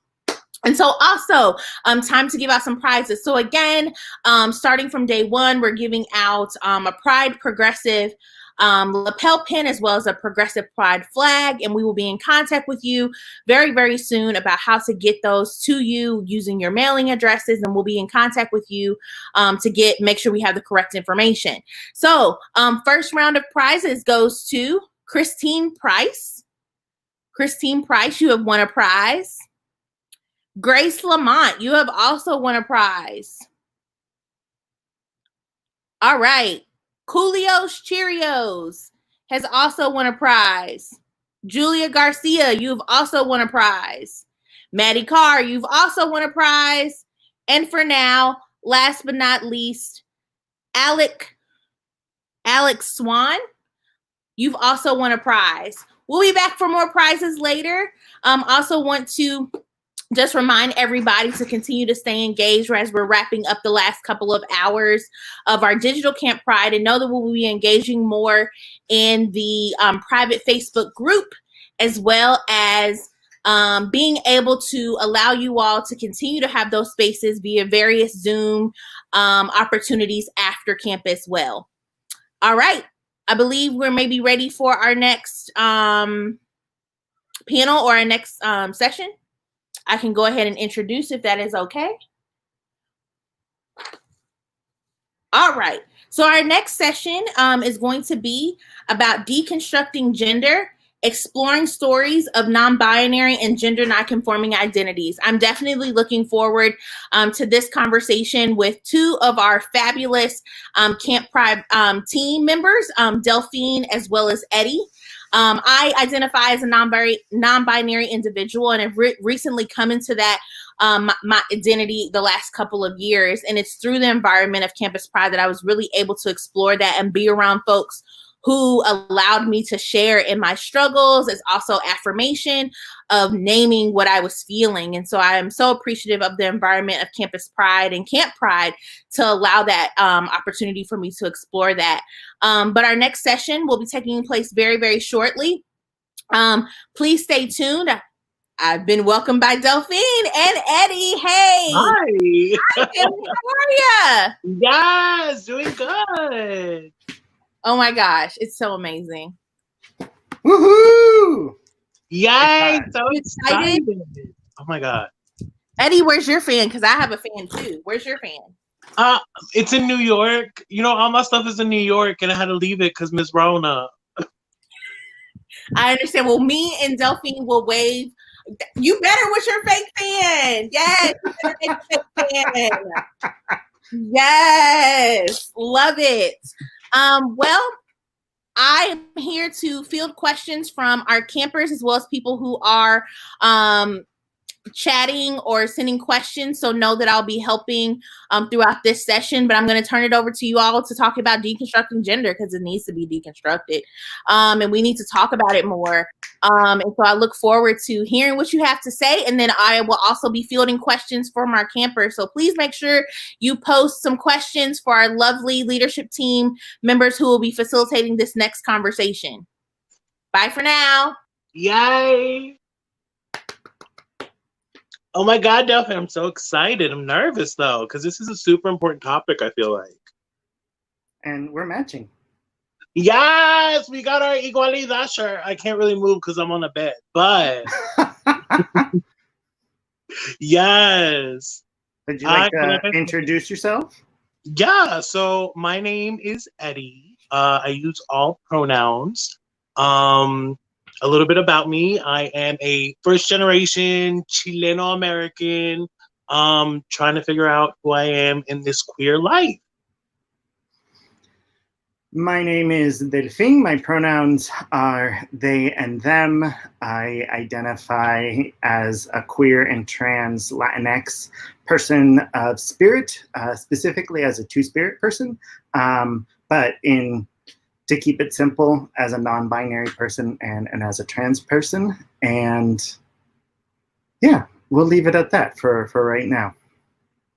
Yes. So I know this session is going to be a little different. One, we're hoping for more interaction from the audience, and two, it'll be a story sharing experience from both Eddie and myself, and from hopefully from all of you. But just to get us started, I know, Eddie, you've done a lot of research on gender these last few weeks in preparation for today. So give us the quick and dirty when it comes to the binary and ways to break the binary.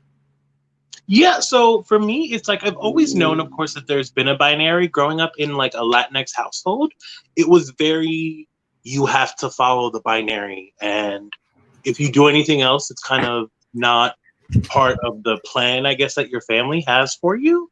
So doing the research, I was kind of in shock that just to realize how, I hate using this word, but like normalized or like how non-different it is for certain societies and certain indigenous groups, like I was saying, to kind of have two-spirit individuals or are very more lax and very more accepting of gender fluid individuals.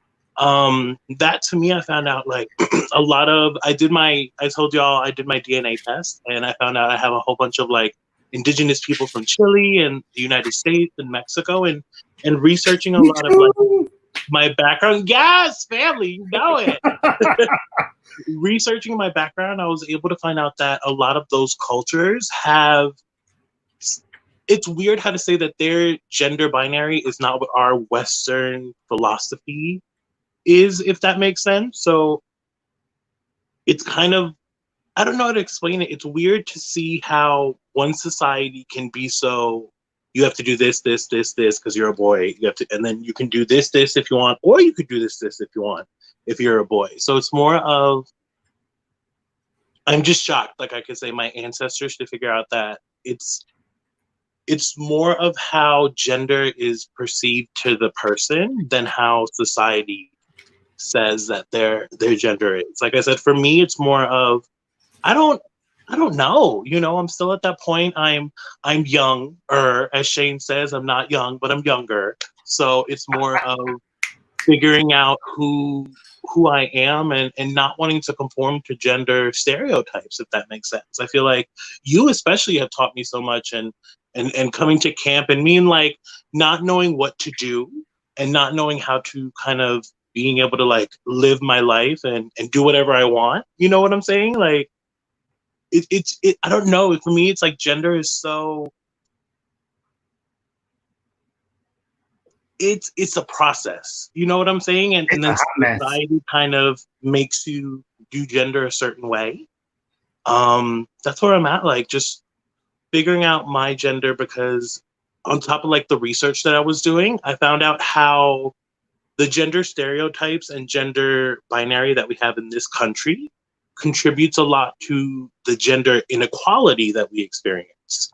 So a lot of times, you know, and I'm not going to speak for all Latinx individuals, but like within my culture, it was very like the male figure did this. They were the breadwinner. The female did this. Like they could be the breadwinner, but like the male was up here. You know what I'm saying? So I don't know if you were like raised like that. For me, it was raised like that. So I think of, if I were to go into a society and stay with that mind, how would I as a manager be like, oh, let me pay the male this and the female this?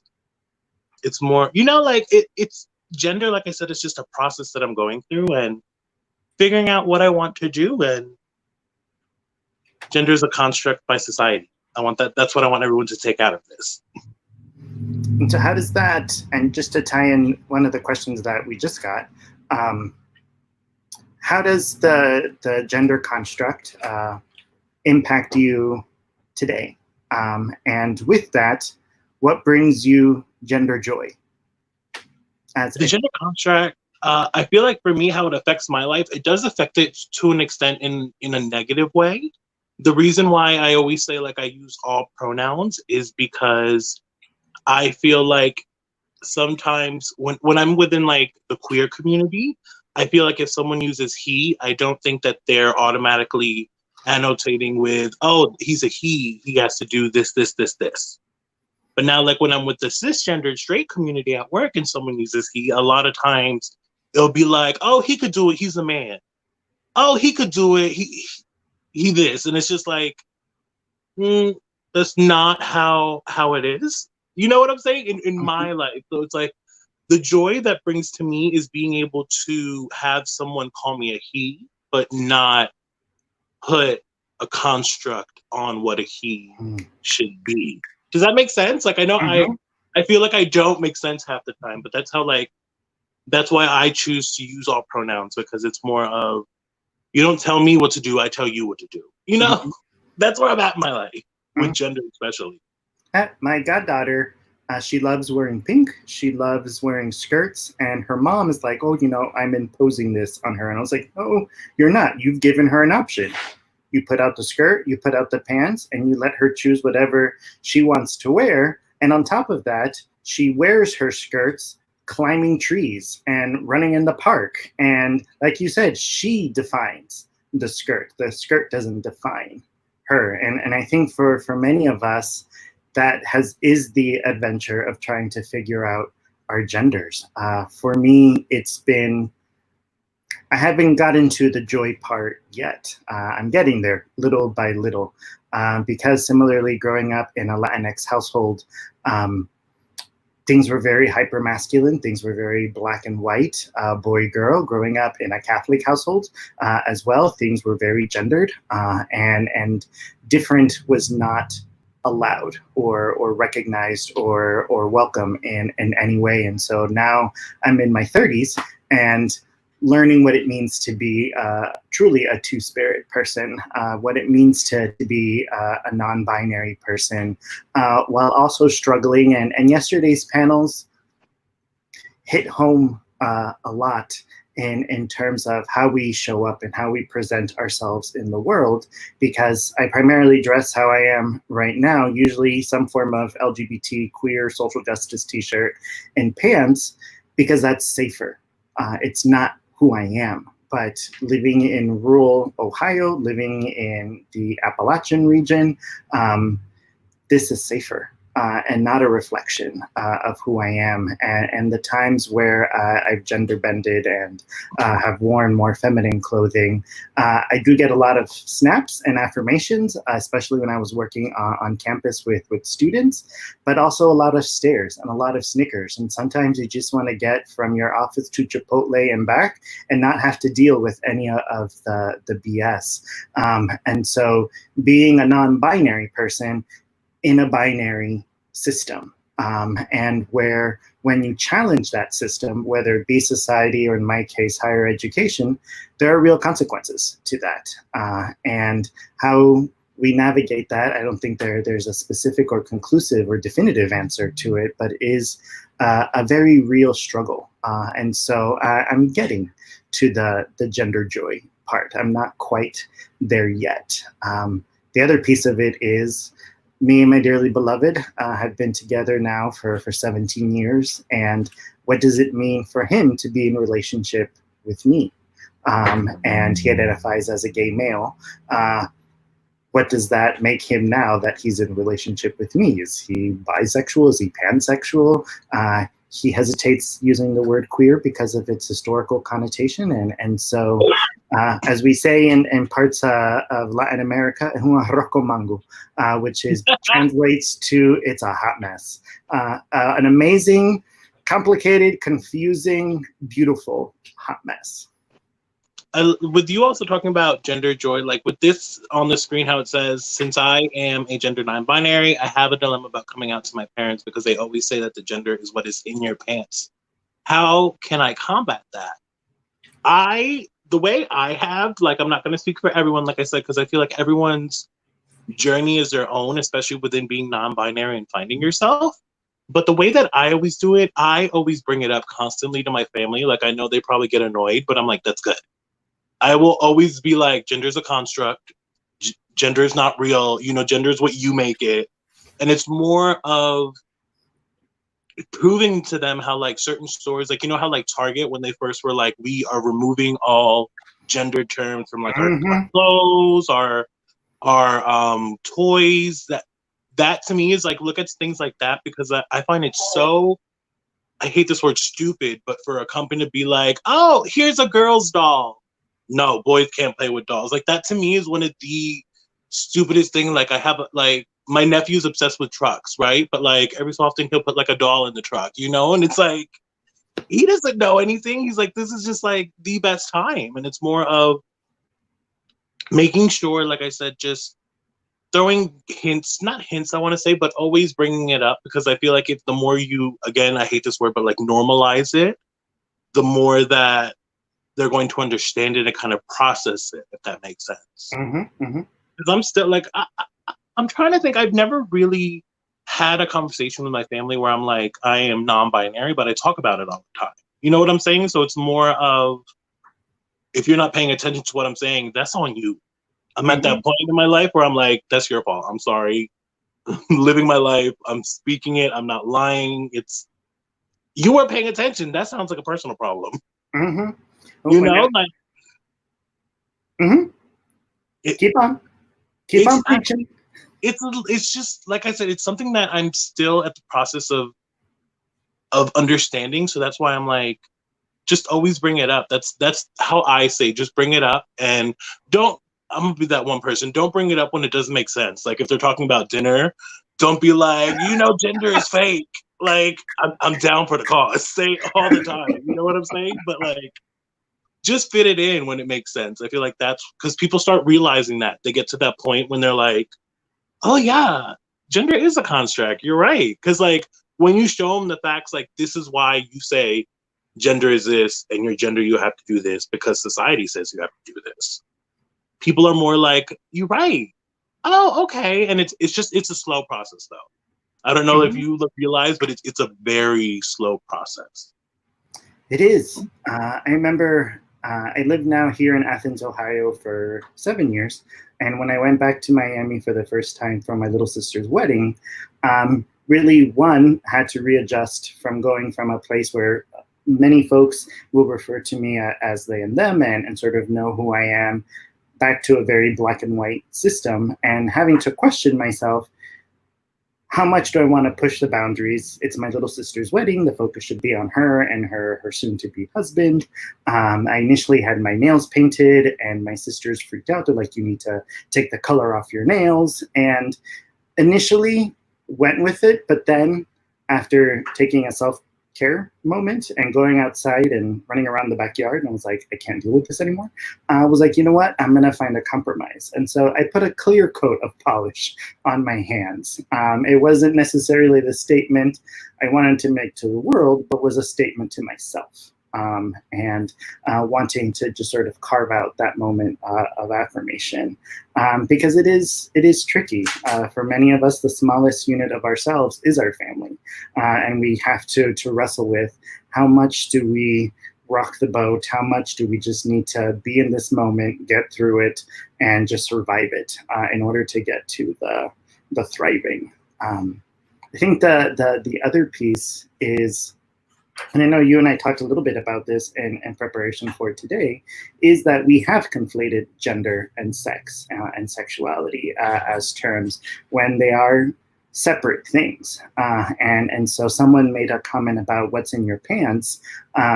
No, what's in your pants doesn't dictate your gender, and everything that is happening right now with gender reveal parties, they're not revealing the gender of their child, they're revealing the biological sex or the sex that will be assigned to that child at their birth, not their gender, because the kid hasn't figured it out. And I'm here to say that even when you're in your 30s, you still haven't figured it out.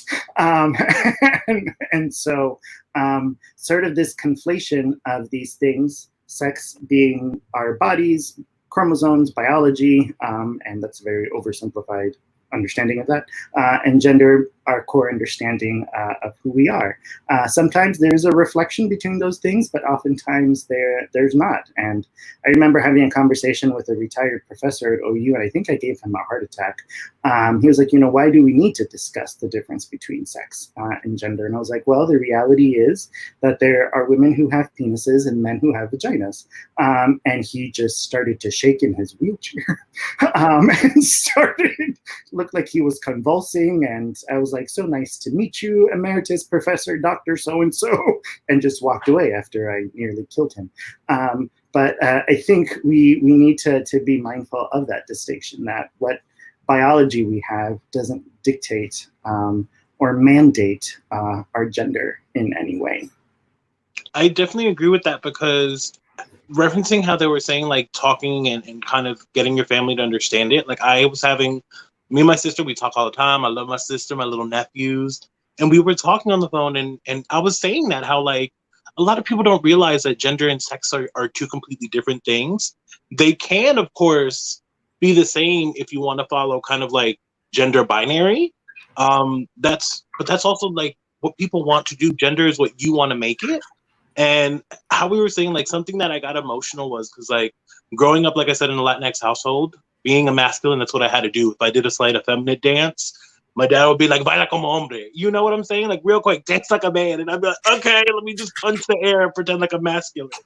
But, like, my sister was telling me she was able to paint my little nephew's nail. He's 3 years old, and he's like, Mommy, paint my nails.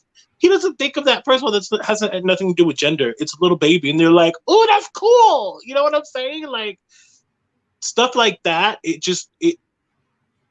that wouldn't have flown when I was a kid. You know, if I would have went to my mom, Mama, paint my nails, she would have been like, that loco, get out of here, paint your nails. Mm-hmm. No, you know what I'm saying? And then for my sister to be like, yeah, I painted it. And then, like, even her husband would be like, oh, yeah, just don't scratch up the wall with that. You know what I'm saying? Like, that's the only thing that he was worried about. So that, to me, was just like, I never thought I would experience that, you know? Mm-hmm. Mm-hmm. With also this, I was reading this thing on the screen, how it says, I basically came out as a non-binary in my field of study, classical music. Gender is very binary. Most of our career is based off of your gender. How would you recommend navigating, especially with professors? I think that would be a better question for you, because you've dealt more with professors, if that makes sense. It's a good question. A starting point for it is finding ways to queer music and using queer as a pedagogy and as social action, social justice. When it comes to music, and then specifically looking at classical music, looking at some of the composers and being to lift up some of the narratives within their own lives that were queer. I mean, there are conversations about Beethoven and Mozart and their sexuality that wasn't necessarily heteronormative. And so being able to explore those stories and narratives, I get a little uncomfortable when it comes to labeling historical figures with terms that we use today, just because the understanding historically of sexuality and gender was different. I mean, it was different just yesterday compared to today, let alone 100 years ago, 200 years ago, 1,000 years ago.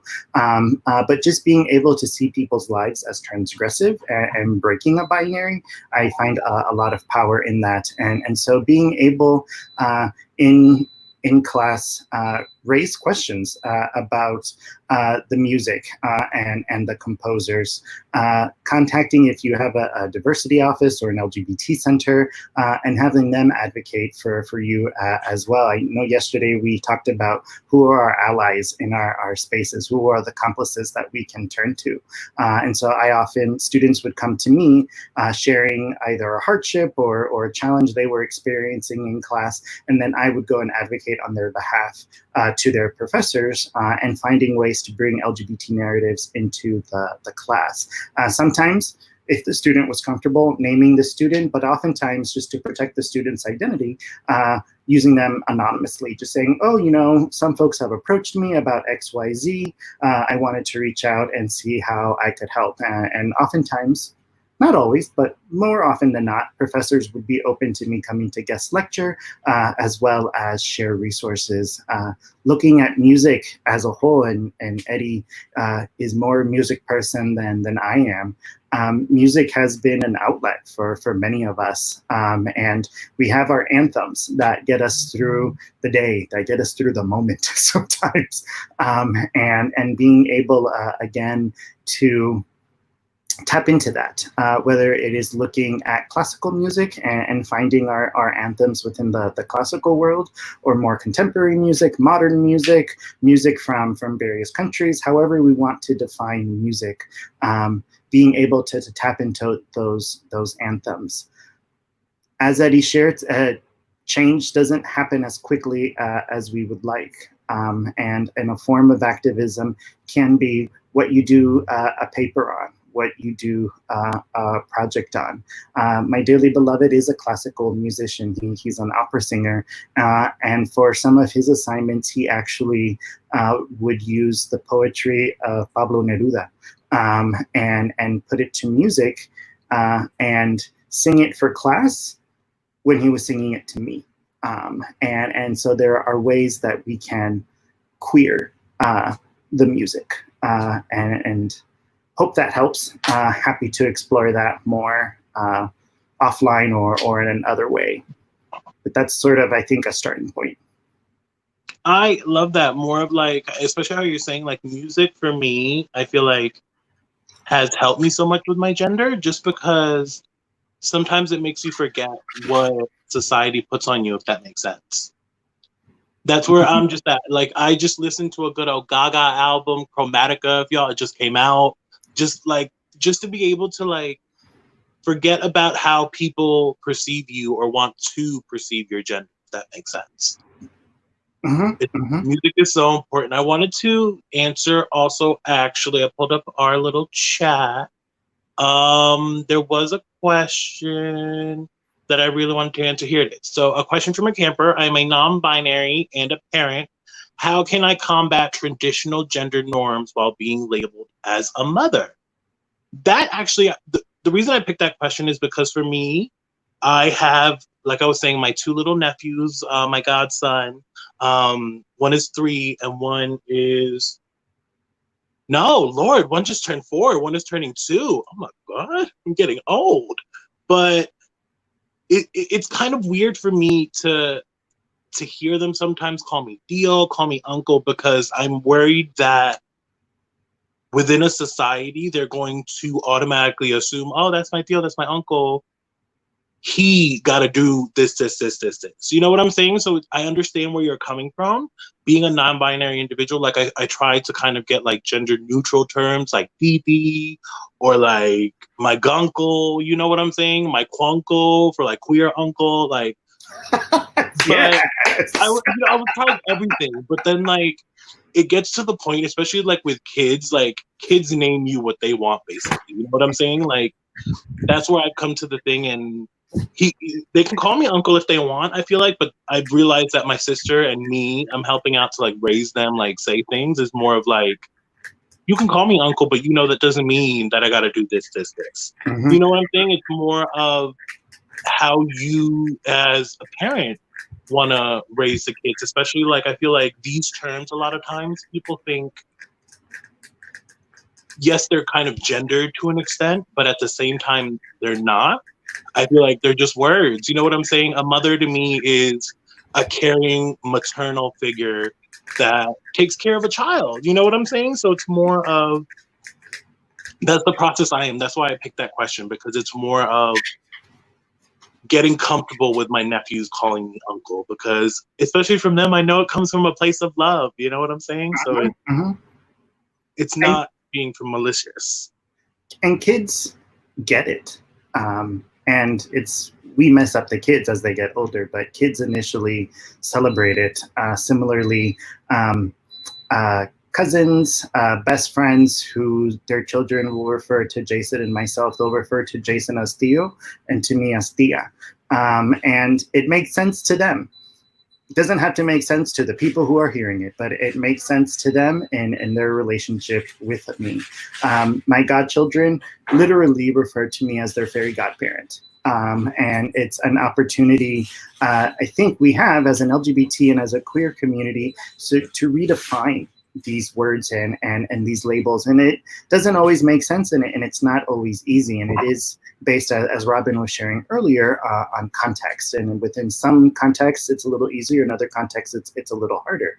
Just growing up, I grew up in a single parent home. And even before I came into my queerness, we referred to my mom as both mom and dad. And even to this day, if she doesn't get a text message or a phone call on Father's Day, she will let us know how she feels about us and how she's going to disinherit us.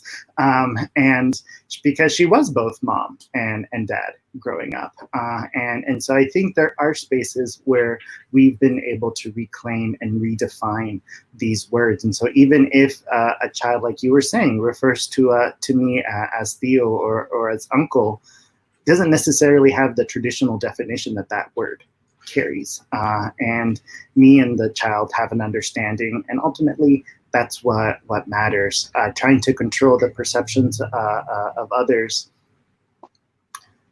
that's a whole hot mess of stuff that is hard to engage. But friends of mine who recently have had children, it's my best friend, lesbian couple in Canada. They're going through that with, having two moms. And what do their daughters call each of them? How do the daughters refer to the donor? As father, as the donor, as the inseminator? Like, what do we call these people? And I think it's within our community that we can be creative and have fun with the redefining of traditional terms. And like you said, coming up with new terms, like in my case, fairy godparent. It's an opportunity to have some fun. And again, in whatever ways make sense to the child and to us. I think that's what I feel like so many people use, like, the children as we're doing it for the children, but it's a lie. They're doing it for themselves. You know what I'm saying? But that's when I'm really like, I'm doing it for the children. I don't care. Like, my little nephew could call me fatty and I would still be like, come here, my little nugget. You know what I'm saying? Because there's so much love there. So it's just like, I've come to the point in my life where I don't attach feelings to words to an extent. You know what I'm saying? Because I'm like, it's just a word. Like, I know we all grew up on sticks and stones might break my bones, but words may never hurt me. Like, it's taken me a while.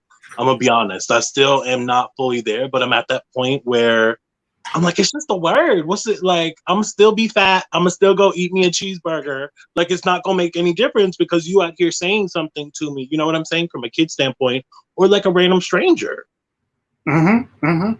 And kids get it. I've had kids come up to me when I'm wearing a skirt, like, oh, why are you wearing a skirt? Oh, they're comfortable. It allows air to flow much easier. And I get very hot. And you see them look at you like,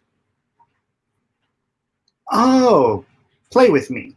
Or why are you and Jason always together? Oh, we love each other. We're a family. Oh, come play with me. Kids tend to get it. That it's one of those, I always laugh because I feel like sometimes they're like, think about the children, but it's really like, sometimes kids will like ask questions because they really don't know, but then like you explain to them and they're like, okay. And like you say, okay, come on, let's go do something. They're on to the next topic. They really don't acknowledge it. Just to keep with the conversation, but to get to some of the other questions, a lot of folks are asking different variations of expression and how do, as non-binary people, we express ourselves, perhaps more femininely, more masculinely. Doesn't always necessarily need to reflect who we are. And so what are your thoughts on expression and how we present ourselves in the world? Expression to me is something I feel like that's so important because a lot of times society will tell you how you should express yourself or tell you how to feel that you should express yourself, at least. And for me, it's been an uphill battle, just trying to figure out how to express myself, and then also living in the South currently. So I sometimes think about safety. I'll be honest. Sometimes I will present more quote unquote masculine just because I don't work in the greatest areas, and sometimes I've had instances where that's not the greatest experience when I'm more androgynous or female presenting. So that, to me, I've realized that's one of the reasons why I've always said, like, I want to move somewhere that's more accepting, but it's not pleasable. It's, first of all, we're in a pandemic. I have no money. I'm broke. You know what I'm saying? So it's more of Wish.com. Yeah, I love me a good old Wish. It's more of also expressing myself just by throwing on an eyeliner if I'm going to the grocery store, doing an eye, putting on a little lip. You know what I'm saying? Because the reason why I do it also is because, have you ever noticed, like, if you see a kid that looks at you and they get excited, you know what I'm saying? That sometimes maybe the kid wants to do that, or they could be a little older, you know what I'm saying? And just that look of, like, a little kid being like, I could do that, I didn't know. Or like how you were saying, they'll come up and ask you, oh, why are you wearing that? Because I want to. And they'll be like, can I do that? If you want to, go ahead. Like, you know what I'm saying? And their face like lights up because they never thought to do it. And Laverne Cox talks a lot about she doesn't like the term role model because people shouldn't pattern their life or replicate her life. She prefers possibility model, that people can see possibility in who she is and what she's done. And so similarly, sometimes when I dress more androgynously or more femininely, part of it is for myself, but part of it is for others, for people of all ages to be like, oh, I can do something like that too. And it doesn't, and like you said, context is important. And as I shared, living in rural Ohio in the Appalachian region, in a very conservative area that thinks of itself as very progressive and liberal, but is actually quite conservative. Safety is important. And there are days where I'm all about dismantling the patriarchy and the cisnormativity and the cis supremacy and all of the things. And sometimes I just want to go to the drive-thru at McDonald's, get home, and not have to deal with any of it. And so sometimes it's just painting my nails. And like I didn't put that. Yeah, painting my nails. And like I said, finding ways to sometimes having to compromise that. Maybe I don't put a color on my nails, but I have a clear coat or just some light glitter. And I know it's there, and that is meaningful for me. Others may not be able to see it, and part of that is for safety reasons.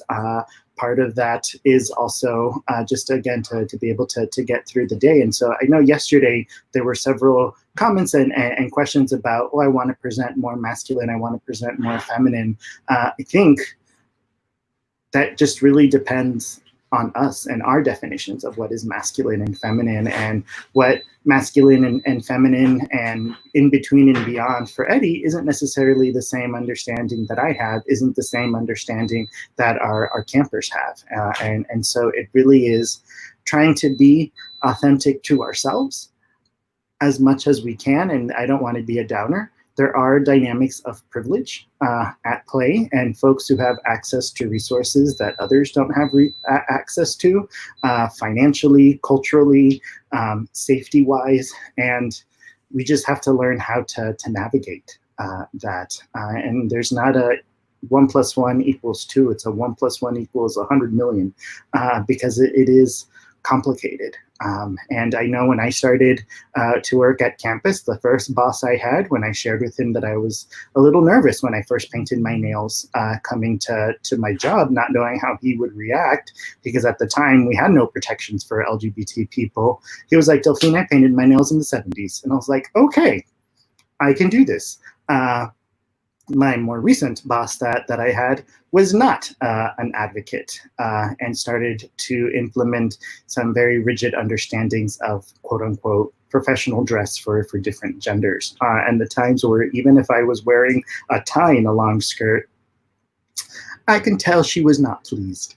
And so part of me had to wrestle with the question, do I risk it? Do I not risk it? And again, there were days where I was all for it, for shaking up the boat and deconstructing and making folks uncomfortable. And then other days I was like, no, I really want to keep my job.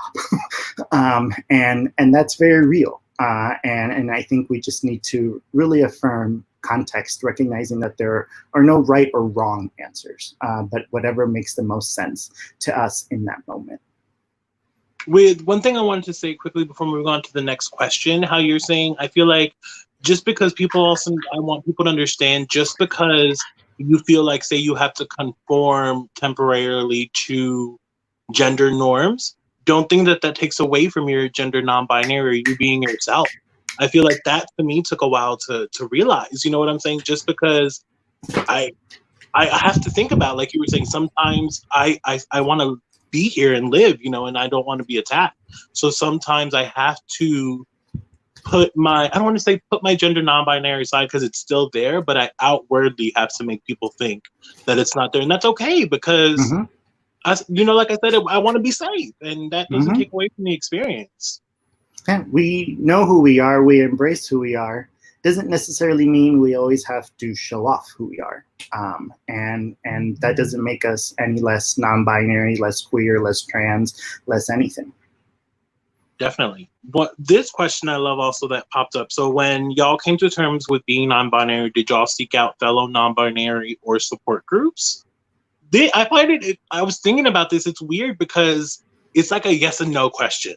I outrightly didn't search like non-binary people or like support. It was more of I found these people that I was able to attach myself and kind of like get support from. So at the same time, like I wasn't looking for the support, but I did end up getting the support, and it helped so much. Like, you know, of course, Charlize has been helping out, my best friend, like with camp. My bestie is also helped me of understanding what non-binary is, and just being like, go live you, do what you want to do. You know what I'm saying? And that's, you have to surround yourself around not yes people, but people who are going to tell you, do what you like, you're like, be happy, like, and understand it. And I hate when people will be like, oh yeah, if that's what you want to do, or like if that's what you say, you know what I'm saying? Those words can like be a little triggering to me because it's more of, it's passive aggressive to an extent. It's more of like the aspect, I don't know how to explain it. It's more of like, oh, okay, sure. They're just trying to shut you up and be like, okay, whatever. You know what I'm saying? So you want to surround yourself around those people that are like, that understand you, or the people that want to learn how to understand you because they actually care and love you. I mean, for me, it's been an adventure of finding those people. I knew from a very young age, I want to say 2, 3, 4, 5, that I was different. I just didn't have words or language or terminology to begin to understand that, let alone express it, and share that with others. And very quickly realized that being different was not okay and was not welcome. And when I first came out as gay because it was the only word that I knew, and knew that it was bad and that it was wrong.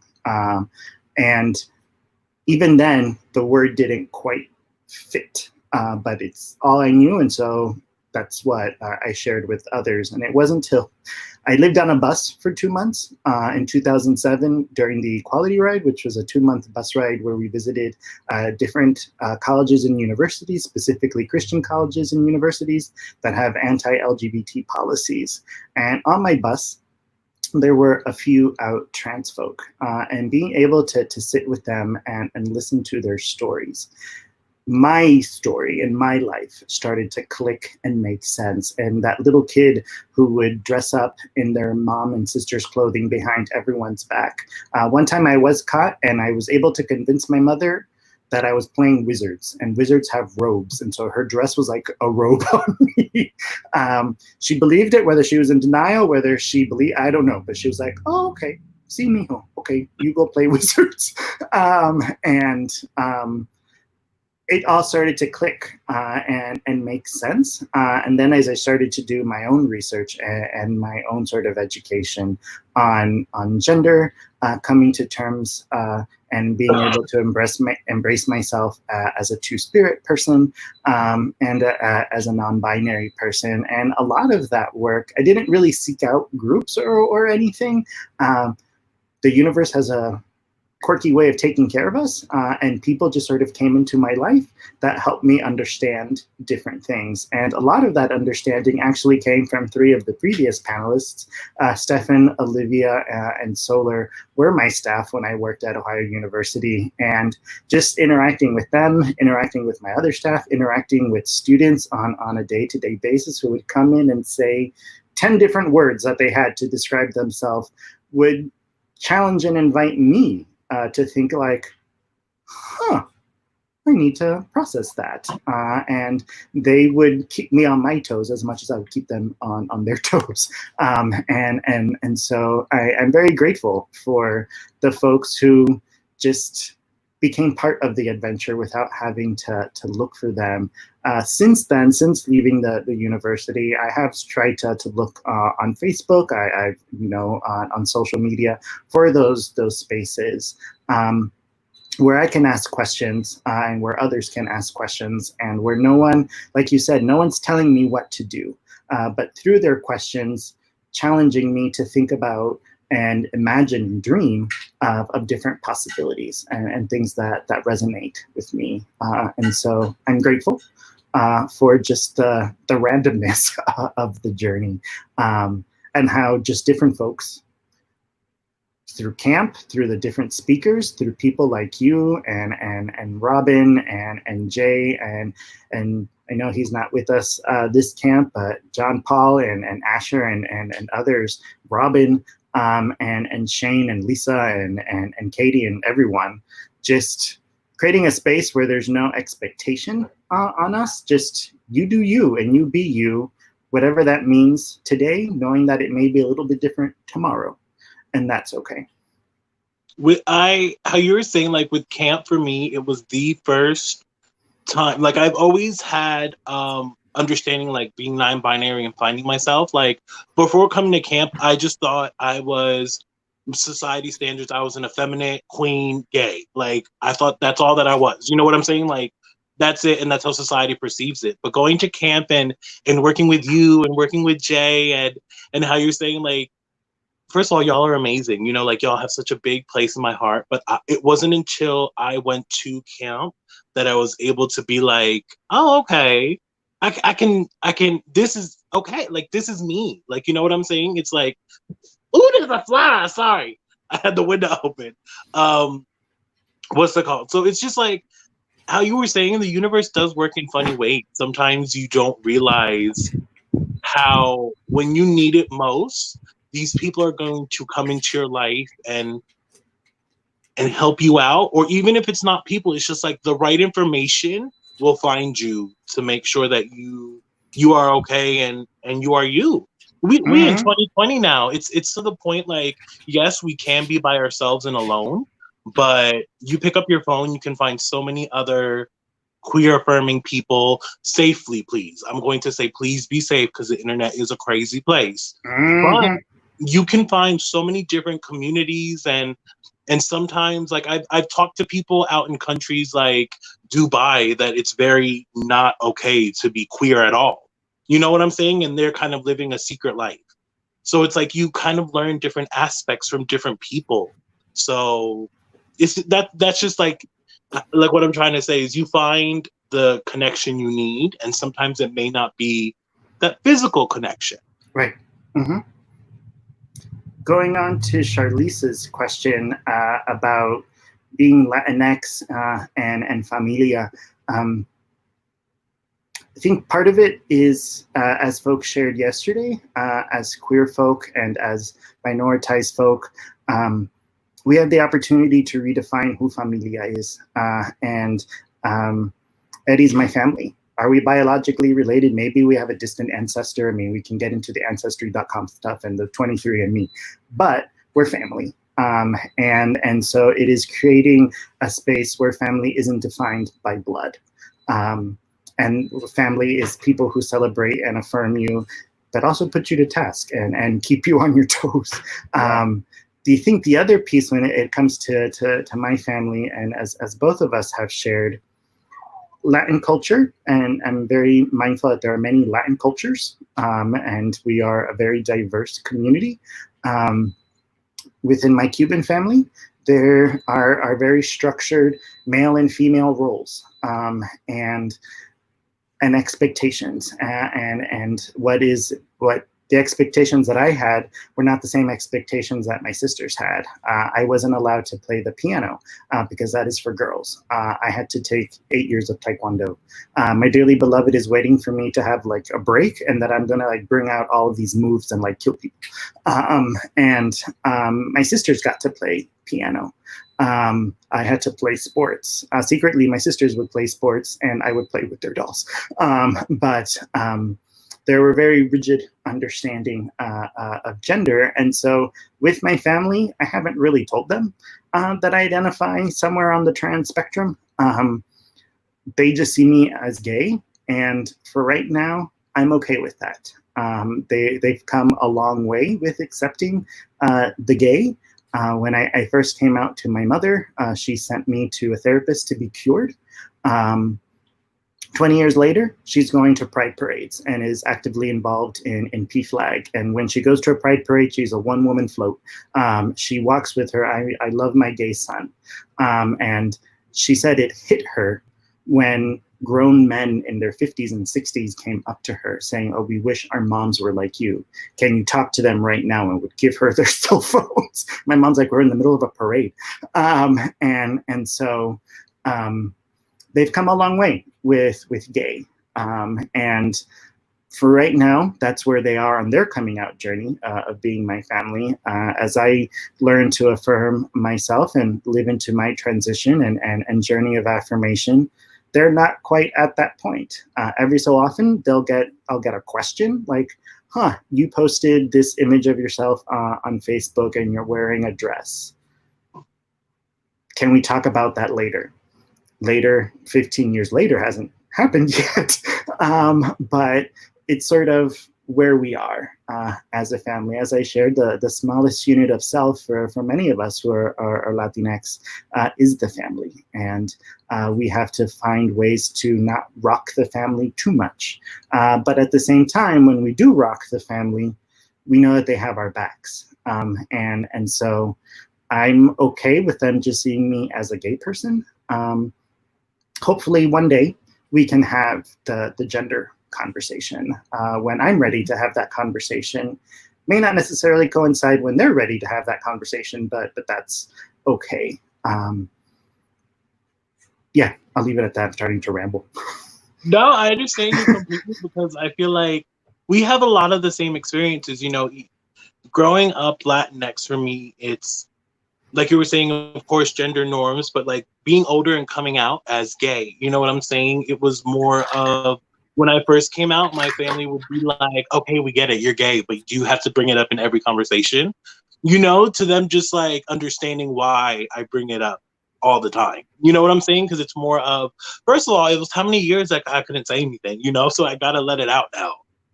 So it's more of one thing that sticks in my head, and I remember bringing back to like how Charlize was saying, I remember Charlize did something on Facebook and they were referencing me and they said they to reference me. And then I remember my mom was in the comments. She's like, I'm so confused. Who's they? Who is this they? Is there more than one person? I'm confused. Like, I'm Confucian. Like my mom real quick. And she was like, estoy confundido, no entiendo. And it was just like a process. I remember Charlize was like, we'll talk about Eddie. And then my mom's like, Eddie and who else? Like it was a process. You know what I'm saying? It was a process, I remember, because I realized though, it's like I don't get upset, I don't get mad, I don't get frustrated because I look at it also, my mom, it references back to like malintents and bad intentions. Like my mom doesn't do it with bad intentions, it's because my mom doesn't know. Mm-hmm. You know what I'm saying? Like my mom was raised in Chile until she was, 20 something, and then she got up and she's like, I'm moving to the United States. You know what I'm saying? So it's like in Chile, it is very gendered and he, and especially within the Spanish language, everything is gendered. Inanimate objects are gendered, and you're like, why? Like, it makes no sense. You know what I'm saying? But we're raised on everything is gendered and everything has a gender, so people have to have a gender, and you have to categorize everything right away. But it's not like that. It's more of like a slow process with Latinx family and understanding, and it's hard. I feel like a lot of Latinx families, but within Latinx families, the love I feel like is so strong. They might be shady towards you. They might talk ish about you, like, but the love is so strong that a lot of times they will try. And that's the way I look at it. As long as you are trying, that's all that matters to me. You know, but everyone's story is different. How you were saying, like, you were okay with your mom saying that you're their gay son. You know what I'm saying? Every instant is different for people. And I feel like that's what I want people to take away from this whole thing about gender non-binary. Gender is what you make it. If you want to have a binary, that's what you want. If you want to have a non-binary, that's you do you, boo. Ain't no one stopping you. To get to Emmy's question, but also the question that Jay just also shared, when it comes to language and having to define these words, one, when a person asks us, it's up to us how we want to respond, and there is no right or wrong answer. And so when folks ask me, oh, so what does so you're transgender, what does that mean? I explain, well, for me, this is what it means to be transgender. Other times I say, go to Wikipedia at the very least. Ask Google, talk to Siri, talk to Alexa, talk to all of the things. Do your own research. We don't have to take on the mantle of being people's personal Wikipedia pages on all things queer and gender and sexuality and all the things. Especially if you're in the middle of the grocery store and are just trying to get your gallon of milk. That said, when it comes to responding to the question, it really is responding from a place that makes sense to you. There are over 100 people registered for camp. If we asked each person what the word queer means, we're going to get 100 different answers, maybe even 200 different answers. And so responding with whatever words and a terminology and understanding that you have, knowing that if they ask that same question to another person, they're going to have a different answer. That's okay. Let them be confused. Enjoy the confusion. And I think that sort of like you were saying, when it comes to speaking in Spanish or even just having Spanish in my head and I'm speaking in English, Spanish is a very gendered language. O masculine, A feminine. And the use of X is really cool, Latinx. However, when it's used in other words, no one knows how to pronounce it. And so I know I've put it in the chat over the last few days, bienvenidos, bienvenidas, and then we'll put bienveni XS. How do you pronounce that? How do we use it in other words? And so in writing, I think we've done some really cool things in Spanish to sort of challenge the language to be more expansive and inclusive. We just haven't gotten there orally. And I think in English, we've made a lot of strides orally that we haven't gotten into writing. And so I know some folks, I think, for the ease of being able to say some of this, have started to use the E, Latines, bienvenides, ellas, because it's easier to pronounce than the X. And so, but similarly with pronouns and other labels and identity categories that we use, it's what makes sense to us. And I often use the O and the A. But what I've done, and I learned this when I lived in the Dominican Republic, I noticed that rather than just using the O as the all-inclusive, they would use the A and the O, but separate them and put the feminine first, which in a masculine culture is radical and revolutionary. And so instead of saying estamos unidos, they would say estamos unidas y unidos. And yes, it's a reinforcement of the binary in some ways, but it's also radical that they're putting the feminine first instead of the masculine. And so it's just a different way of queering the culture. And so whether it's X or E, it really is what makes sense to the person. I definitely agree with you how you're saying, and I believe it was Emmy's question how we were saying it's Charlize and I know I bring up Charlize all the time, like I said, that's my boo. But we were talking about how it gets to the point sometimes when you do have the energy and you want to give people resources and help them, and you could be like, honey, you could Bing it. Bing it is free. You know what I'm saying? But at the same time, sometimes I'm like, okay, I can explain this to you, but my Cash App is Real Eddie Love if you want Cash App me for, you know what I'm saying? Sometimes it's like, I need money for what I'm doing.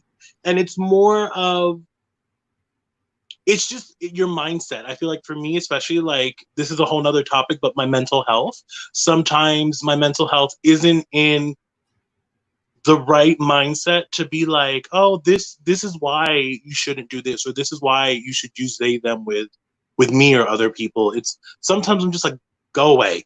And I feel like people have to realize that's perfectly fine. That's perfectly fine, because especially we live in a society, yes, it is privileged to be able to get a phone and Google something, but at the same time, there's so many other different resources that are free. You know what I'm saying? That you can just ask questions to a professional. If you were also saying, like, some resources that I use a lot, Psychology Today is one of my favorite ones. First of all, if you need any counseling, they have a wide database of counselors and therapists in your area if you just want to talk to somebody.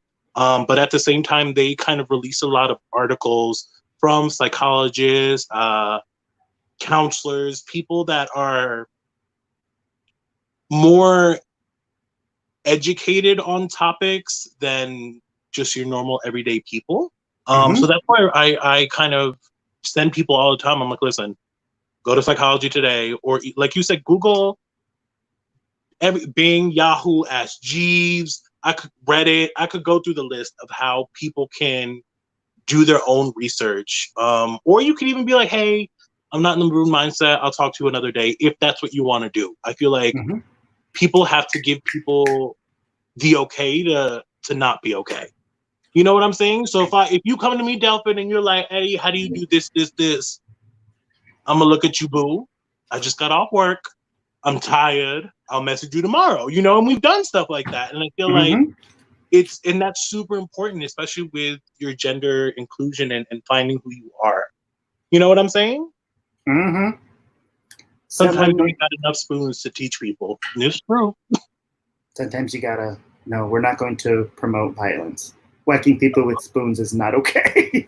But sometimes that's what you feel on the inside. Oh yeah, you can feel all you want. Someone made a comment about my dearly beloved, and he keeps on passing by the door, I think peeking in to see what it is that I'm saying about him.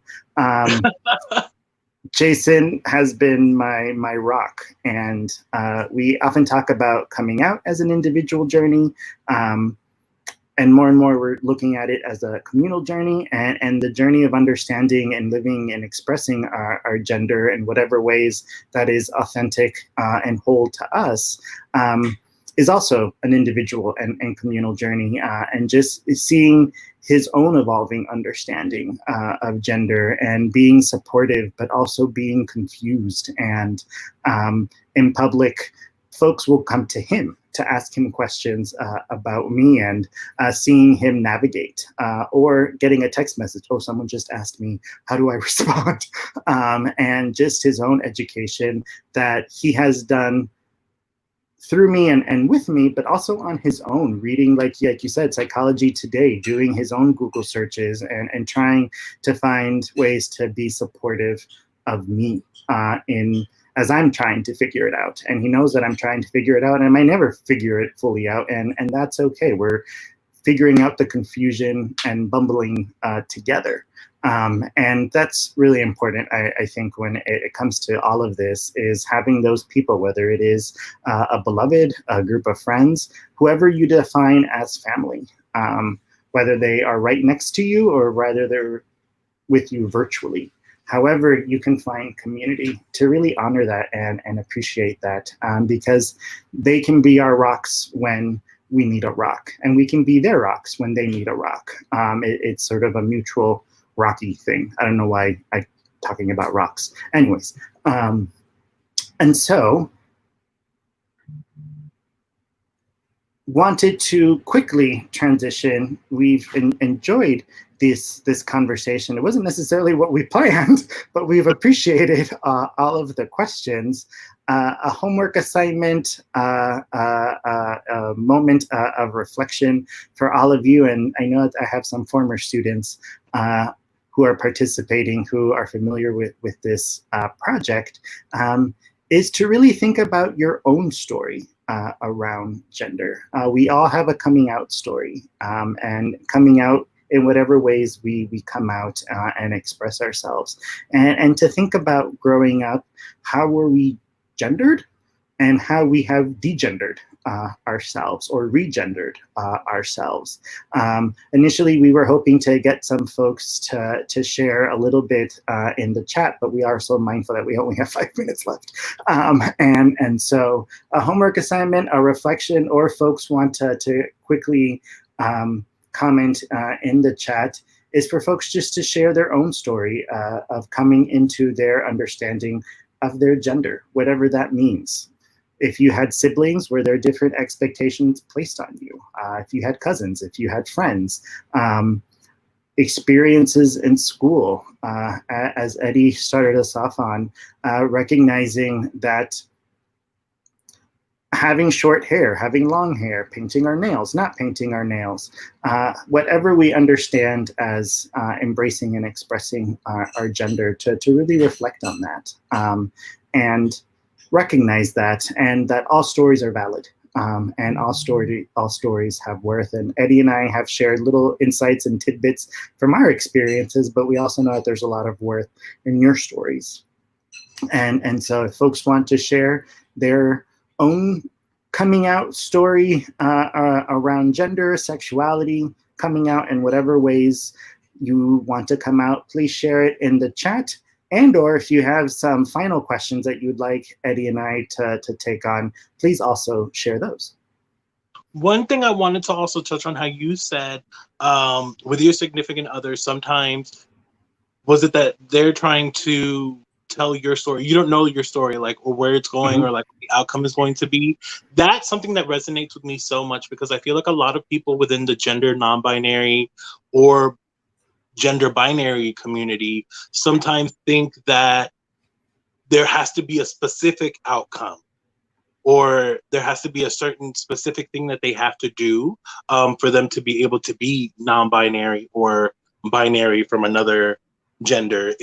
But it's not. It's like our stories, or at least my story, like you're saying, I don't know what my story is. I don't know what it's going to be in a year. I don't know what it's going to be in a month, in a week, in 20 years. It's more of a process. And you've helped me realize how everyone's story is different. We all got our own books. We all got our own scripts. It's more of how we do that. So that's what I just want people to make sure, that not everyone's gender story is going to be the same. And if yours is different, don't freak out. Don't think it was wrong. That's just how it is. Everyone's story and everyone's journey is going to be different. Just realize that sometimes you may think something, but then you find out something else. Don't be concerned about that. You know what I'm saying? It's okay. Well, as Theo shared in the previous panel, he came out as a trans man in his late 50s. And so we're constantly figuring out. There are folks who come out, they own it, they affirm it, they have an understanding of who they are, and that is their identity for the rest of their life. Good for them. Then there are those of us where it is fluid and an ongoing journey of discovery. That is also amazing and important and awesome. And there's no right or wrong. I turned 39 this year. I know I'm still young and will always be young.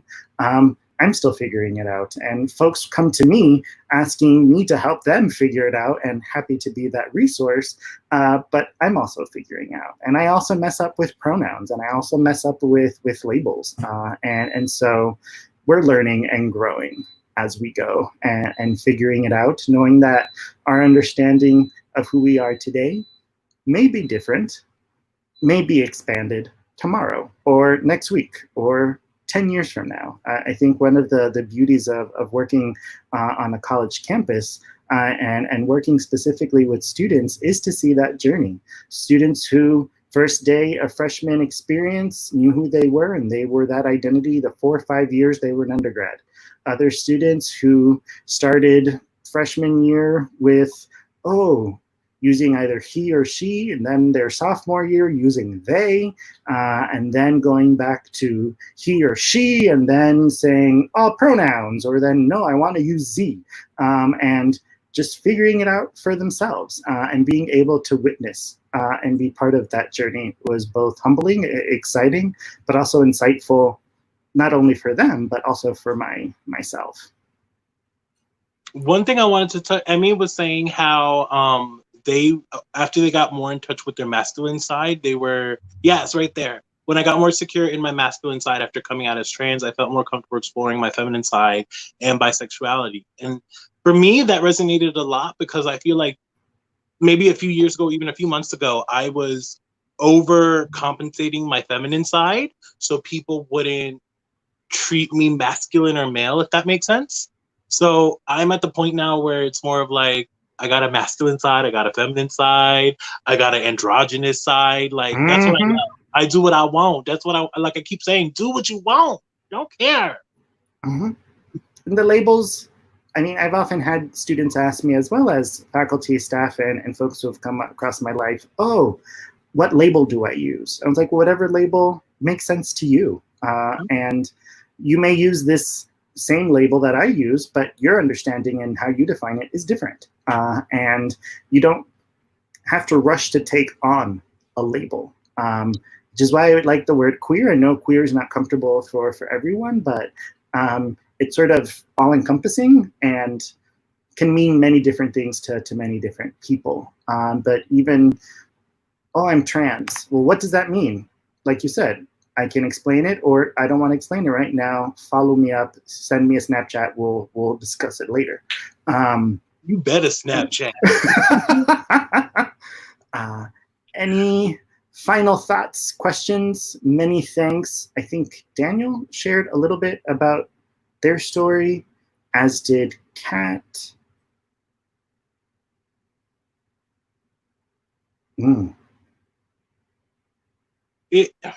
I love that how you're saying like everyone's individual story is their own.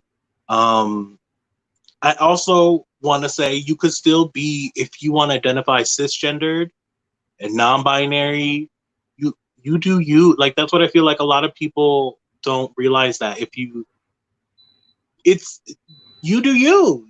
You can be cisgendered, you can be non-binary, you can be trans, it's more of how you want to identify yourself and how you want to, or how you don't want to identify yourself. That's super important, I feel like. Well, as we close, and I'm mindful that we need to wrap up, like I have to talk about my dearly beloved, I also have to talk about my mother, because if she finds out I did a presentation and didn't mention her, I will hear this. She is a Latina woman, Cuban woman, born and raised in Cuba, came to this country when she was 20, is actually quite masculine, quote unquote, for Latinx culture. She can give you the map of Home Depot because that is her favorite store. She is the one that fixes the plumbing. She is the one who put tile in the house. She does everything, quote unquote, that is traditionally masculine. However, she identifies as a cisgender woman, and to my knowledge is heterosexual, even though a few years ago I made a joke about her finding a girlfriend, and her response was, as long as they have money. And I was like, did my mom just come out to me? But anyways, her masculine behaviors have no bearing on her understanding herself as a cisgender woman and as a heterosexual woman. And so I echo Eddie in terms of you do you in whatever ways that makes sense to you. Any final thoughts, Eddie, before we close, so that Shane can and Jay can now do prizes? What are your closing thoughts on all of this? My closing thought is just spread love. love yourself, puro amor, like Walter Mercado always said. You know what I'm saying? Like that. I should have talked that next camp. I'm gonna talk about Walter Mercado, how we grew up with a genderqueer individual in our household, but didn't want to say nothing. Mm-hmm. That's for Camp 2021. So get ready for that. Walter Mercado presente. Yes. Guess my closing thought, I echo Eddie. Share your story and be your story, knowing that your story may change. And you can always add, one, you can always revise and edit. And two, you can always add more. And we all may be in a different book or even in the same book in a different chapter, but it's your story and no one can tell you how to author it. No one can tell you how to edit it. You create your story, be your story, but also have fun with your story, and make sure to just always do it to it. And so thank you, Eddie, for being part of this adventure and experience. Muchas gracias de todo corazón, mi princesa. And thank you all for joining us and being with us for this informal, quirky time of exploring our stories of being non-binary or understanding gender. We will turn it back over to Shane and Jay, or a dance break. Yes, dance break.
I got a lot to say, don't want to share it,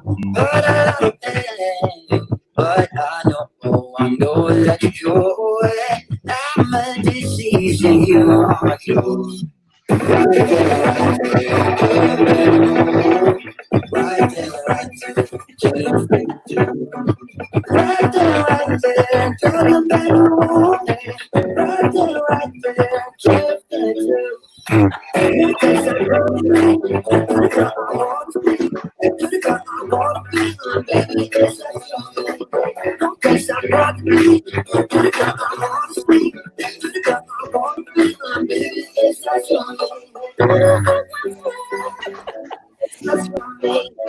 Baby, it's just you and me.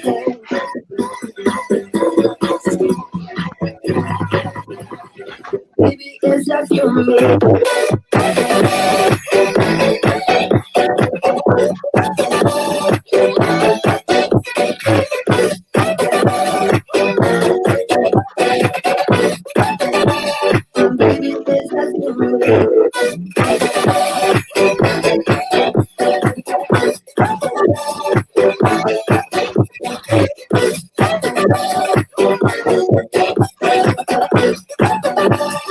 Baby, it's just you and me.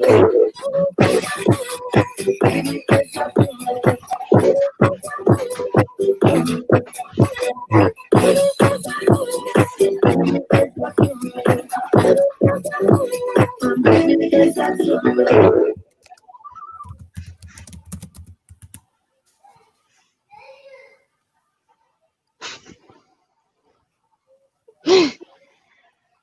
Hello. That was a great dance break. Sprinkles is out of breath, so Sprinkles going to take a rest. But Sprinkles says hello. It's time for us to do our final rounds of prizes. And again, we will post who won from yesterday as well as today in our private Facebook group.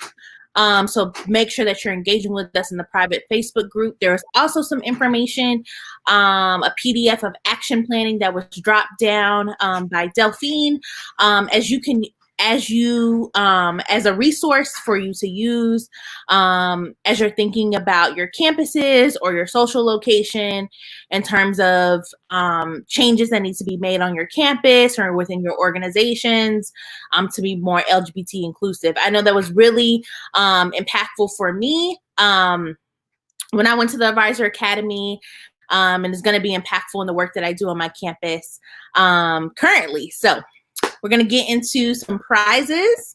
So for our last round of prizes, and we've been taking note of folks who've really been engaging with us throughout the entire camp. So we will be in contact with you all soon about what prize options you have, as well as that mailing address to make sure you get your lovely prizes that you have won through Digital 2020 Camp Pride. All right. So Brenna Desporo. Sorry if I'm really bad with names. Let's see that person. Stephen Drake, Shantae Ray, and then Corey Ortiz Odom, as well as Joy Caramuco Cordova. So we will post those in our private Facebook group, as well as make sure we get in contact with you based on the information that you shared with us in registration. And that is all from me. I've enjoyed been engaging with you all with prizes and the dance break and bringing some energy. And I'm now going to turn it over to our next part of the program. We'll be in touch about prizes.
Hello, everyone. Welcome to the last part of day 3. It is our graduation time.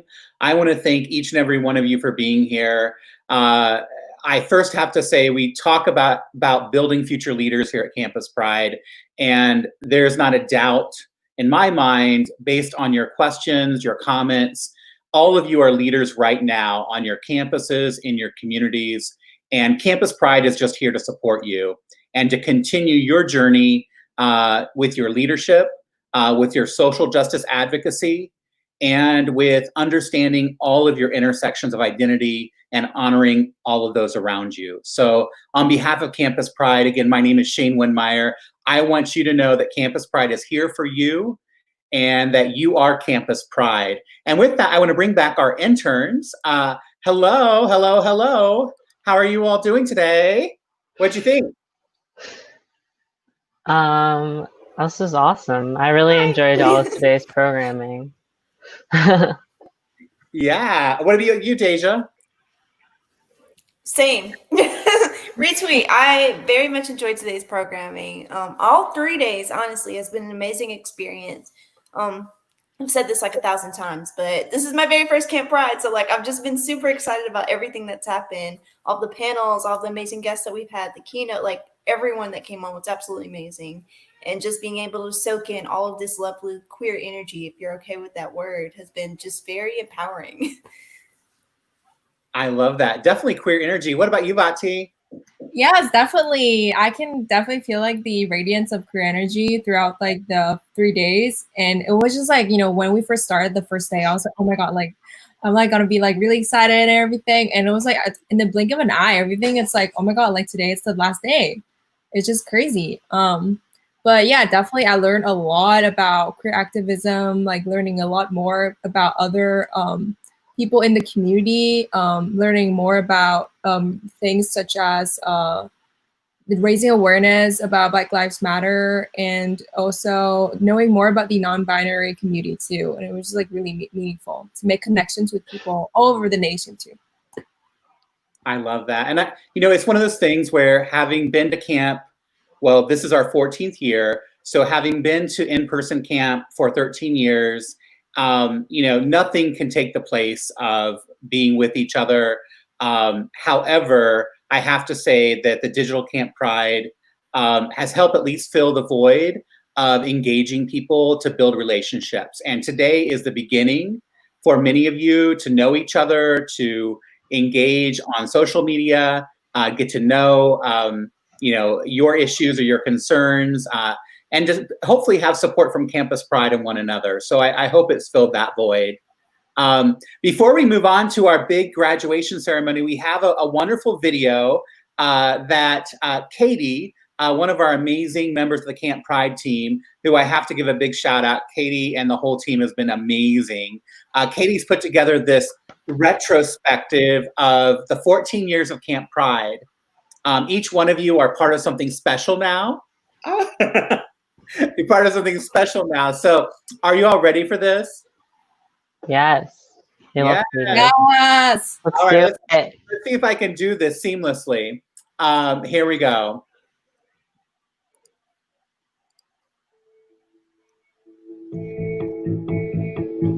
In 2007, Camp Pride first began creating change in Baltimore, Maryland at Towson University. A group of college students, staff, and faculty, as well as Campus Pride founder Shane Winmeyer, held a week-long conference specifically geared towards LGBTQ college students. The week would focus on growing young LGBTQ leaders and activists on college campuses all across the U.S. The first camp was small but mighty. Students spent the week learning the ropes of how to make change on their campuses and building connections with other students like themselves. They learned quickly that they were not alone. Each camper had a story, and each camper got to tell their story and finally be heard. It was magic. As an organization, we learned that not only were we giving our campers a vital education in student activism, but also a safe place to call their own. For some, it was the first safe place they ever had access to. Camp Pride spent a handful of years at Towson University in Baltimore, but then in 2010 we moved to Vanderbilt University in Nashville, Tennessee. This provided Southern universities better access to the Camp Pride experience and also gave us new connections as an organization. We made it clear that part of our mission would be to establish relationships with every community in which we were stationed. In Baltimore, we made local connections with the then GLCCB and met with leaders in Washington, D.C. Once we were in Nashville, we teamed up with Nashville Cares, an HIV and AIDS treatment and resource center, and local politicians like trans lobbyist Dr. Marissa Richmond. Nashville was a wonderful home to us for 5 years. Over those years, we grew to be 3 times as large as the first camp held in 2007. We developed a team of university staff, students, and faculty, as well as artists and activists outside the university setting. We also created a brand new advisor academy for professional staff that work with queer students on their campuses. This was another step in bolstering support and resources for queer college students. In 2015, we moved to Campus Pride's home base of Charlotte, North Carolina. Stationed now in UNC Charlotte, we were able to partner with local HBCU, Johnson C. Smith, and hold a panel and talk back at their university. And we started a Camp Pride career fair with representatives from Wells Fargo, Bank of America, and other local companies. UNC Charlotte also made huge strides in their diversity and inclusion initiatives because of Camp Pride's presence on their campus. No matter where camp was stationed, the same things were always true. Participants would arrive, and we could see how nervous but excited they all were on their first day. The anticipation of who they would meet, how they would fit in, and who they would connect to, if at all, was written all over their faces. This is where that magic comes in. Camp Pride is a place where campers are challenged and learn to challenge others. We teach campers to think, process, and be fully engaged. We encourage our campers to experience their pain, their joy, their success, and their obstacles, and to learn from them. Through our work, we break down the barriers that we often carry around to protect us and allow this trusted few to see us as we really are. It is beautiful, and it is why we do this. Every camp arrives with new challenges and new perspectives. We learn from each other and grow to understand our community deeper with each passing year. The fluidity of our identities allows us to move in ways that encourage a constant stream of exciting new beginnings, and we meet those new beginnings with enthusiasm. A perfect example of new beginnings is this current digital Camp Pride 2020. We are able to reach so many young people in this format, more than we ever could in person. We also were able to provide it free to any and all participants. We can't wait to see what connections we make from this opportunity. Over the years, one thing has remained the same.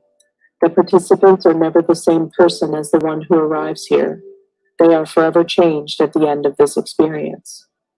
Furthermore, every year, when the Pride staff and faculty come together, we bring with us the faces of those you see here. We may not remember a name or what year they attended, but we remember the impact they had on the folks around them. We remember the story they told that made our eyes fill with tears. We remember the smile that crossed their face when they looked up from their paper to see a room full of people literally standing in solidarity.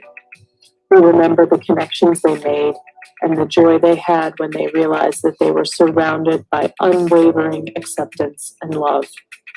We remember their shy introductions and the long hugs they gave when they were saying goodbye. We carry them all with us always, and so will you after you leave here. Connections at camp are not fleeting. We hold these folks as close as family because they truly are one weird, strong, fragile, forgiving, supportive, flawed, amazing family. That is what Camp Pride is for. The powerful connections built between the people here. We also love to sing, dance, and fill any room with joy.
While we may not be able to meet in person, know that you are a part of this family that goes back to 2007. We welcome you to it with open arms. So when you sign off at the end of camp, know that you are never alone. These are the folks you can call on when you need support, need a laugh, or just need someone to listen for a few seconds or for a few hours. Know that you always have a place here at Camp Pride, and that just as those that have come before you, you are loved, you matter, and you are one of us.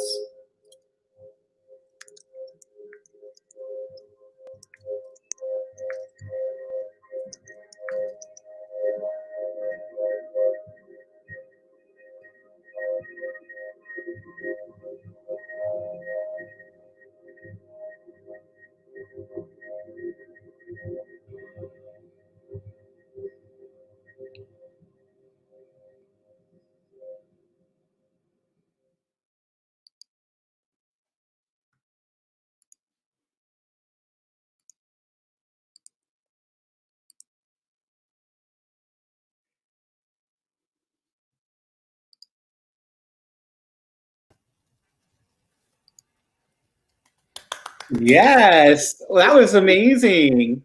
That was such a beautiful video. Oh my gosh. Oh my gosh, y'all, Katie, one of our members of our team for Camp Pride, put that video together. It compiles, as you can see, by Lisa and our pictures from the very beginning of 2007. When I was just 18 at the time, I believe. But I'm joking, actually. But No. it was great to see all the wonderful faces of the campers from 2007 all the way to today. And, you know, Deja, I'm curious, like 2020 has been such a challenge, but I hope all these, you know, students who've been part of Camp Pride know that they can come in 2021. We can just forget about 2020 and everyone's welcome to come next year. And so I hope you'll be there. Oh yeah, for sure. No, I definitely agree. I don't know if I want to forget 2020, maybe just forget like, you know, all the craziness, but I definitely don't want to forget the amazing connections that we've still been able to make online in this virtual platform, all the amazing panelists, all the amazing, like just everything that's been, that we've been doing these past 2-3 days. Like, I don't want to miss, or I don't want to forget any of that. All the positive stuff I want to keep and then take with me next year in person and then talk about it to everyone like, you know, last year or even years from now, you know, I got to be that person that's like, well, back in our day, we had 1 year where we had to do it online. I want to be able to do that years from now. We had to do a live stream through Facebook. Yeah, exactly. Exactly. But no, I'm very appreciative of the Camp Pride team, which I know you all have seen their faces throughout camp.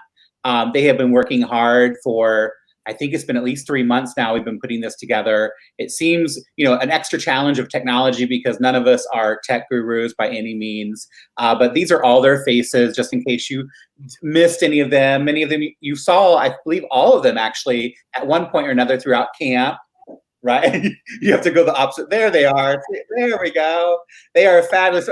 Give a big round of applause in your chat. These are our fabulous Camp Pride team. So thank you, Delphin, Jay, Deja, Vati, Michael, Lisa, Katie, Charlize, Eddie, Robin, and myself. Thank you all for all your hard work. I love it. I love it. Who else do we have to thank, Deja? I would love to first off thank all the amazing campers that have joined us on this virtual platform that have been engaged the entire time. Thank you all so very much for being so open to connecting in this way. I know it's not the same, but it's still amazing that everyone has been able to still make these amazing friendships and been able to talk with each other and be personal in that way and be vulnerable. And I love it so much. I would next like to thank all of the amazing guests that we had coming on, Dr. Story, Reverend Dr. Jamie Washington, all of our amazing panelists that were on all 3, 4, 5 of our panels. Again, all of the faculty and staff and all the volunteers that have worked with Campus Pride. I think my little brother also wants to thank all the amazing people that have made this possible. Yes, I love it. Yeah, I would also finally like to thank our sponsors. Thank you so much to all of our sponsors for making this possible, for supporting Campus Pride, for supporting Camp Pride. Thank you so much. To all of our, I guess, not like our big sponsors, but like all our individual sponsors that donate to us every day. Thank you so much to everyone that contributes and supports Campus Pride in that way. Thank you, everyone that supports our social media, that keeps other people updated on the things that we do, all the colleges and universities that we work with. Thank you for connecting your students with us and us with your students so that we can continue to make amazing programs like this better. Thank you to everyone. I love it. You know, I joked, is your brother back there somewhere? He's not in my room, but he's right outside the door. I just got my door fixed, so now he doesn't understand that he can't just like push my door open and come in now. Would be maybe the 25th or maybe the 28th camp, about 14 years. Yeah. Think about that. Bring it with me. I love it. Well, we love you all. We want to be here for you as an organization. And if you want to intern, I've had a gift come to me this year in the form of Deja, Vati, and Michael. They are 3 gifts from all corners and places in the US, and they have been amazing interns helping put all this together. And Deja specifically for putting together the schedule and the outline with me and getting all the logistical stuff. So thank you for that, Deja. I appreciate it. Thank you, Shane. This has been a crazy kind of like year. You know, this summer in general, we've had a lot going on, but you've always been there to support us. You've always believed in our progress and the things that we can do. And thank you just for being there and being such a great person in general.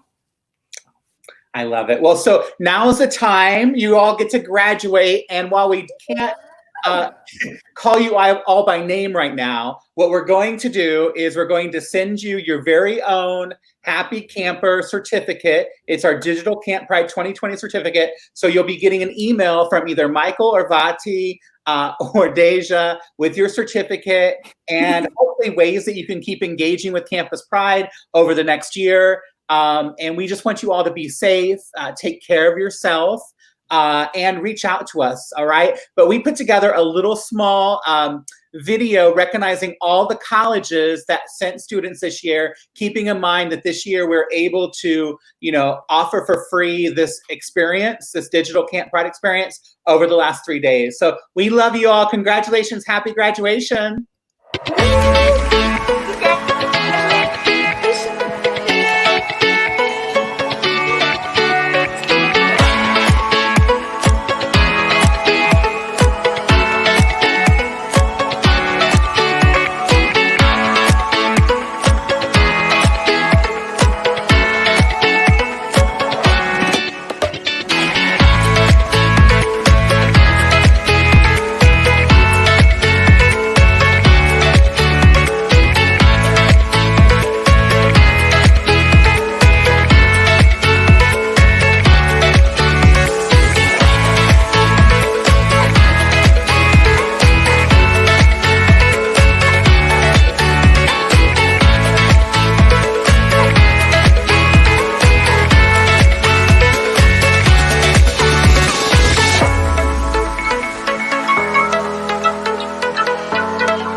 Congratulations!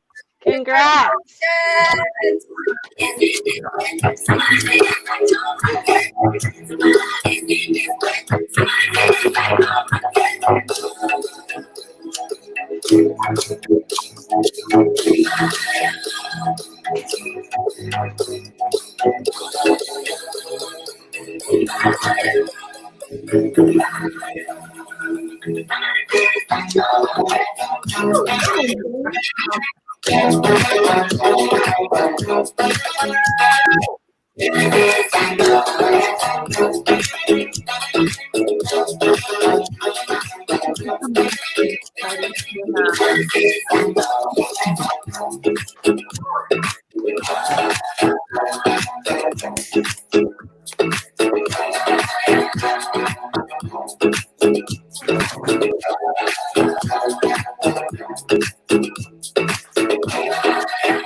wanna celebrate. But I don't care. But I don't let you go away. I'm a disease and you are yours. Right there, right there, right there, can't face you. Right there, to the bedroom. Right there, can't face you. No place I wanna be, no club I wanna see, no club I wanna be, baby, that's no place I wanna be, no club I wanna see, no club I wanna be, baby, it's just your baby, it's just your baby, it's just your baby, it's just your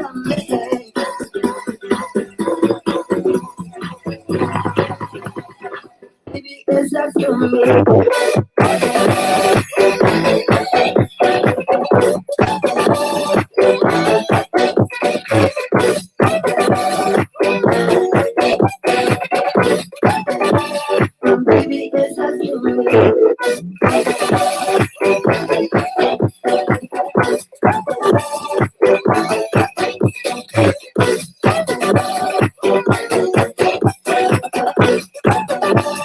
baby, it's just your baby, it's just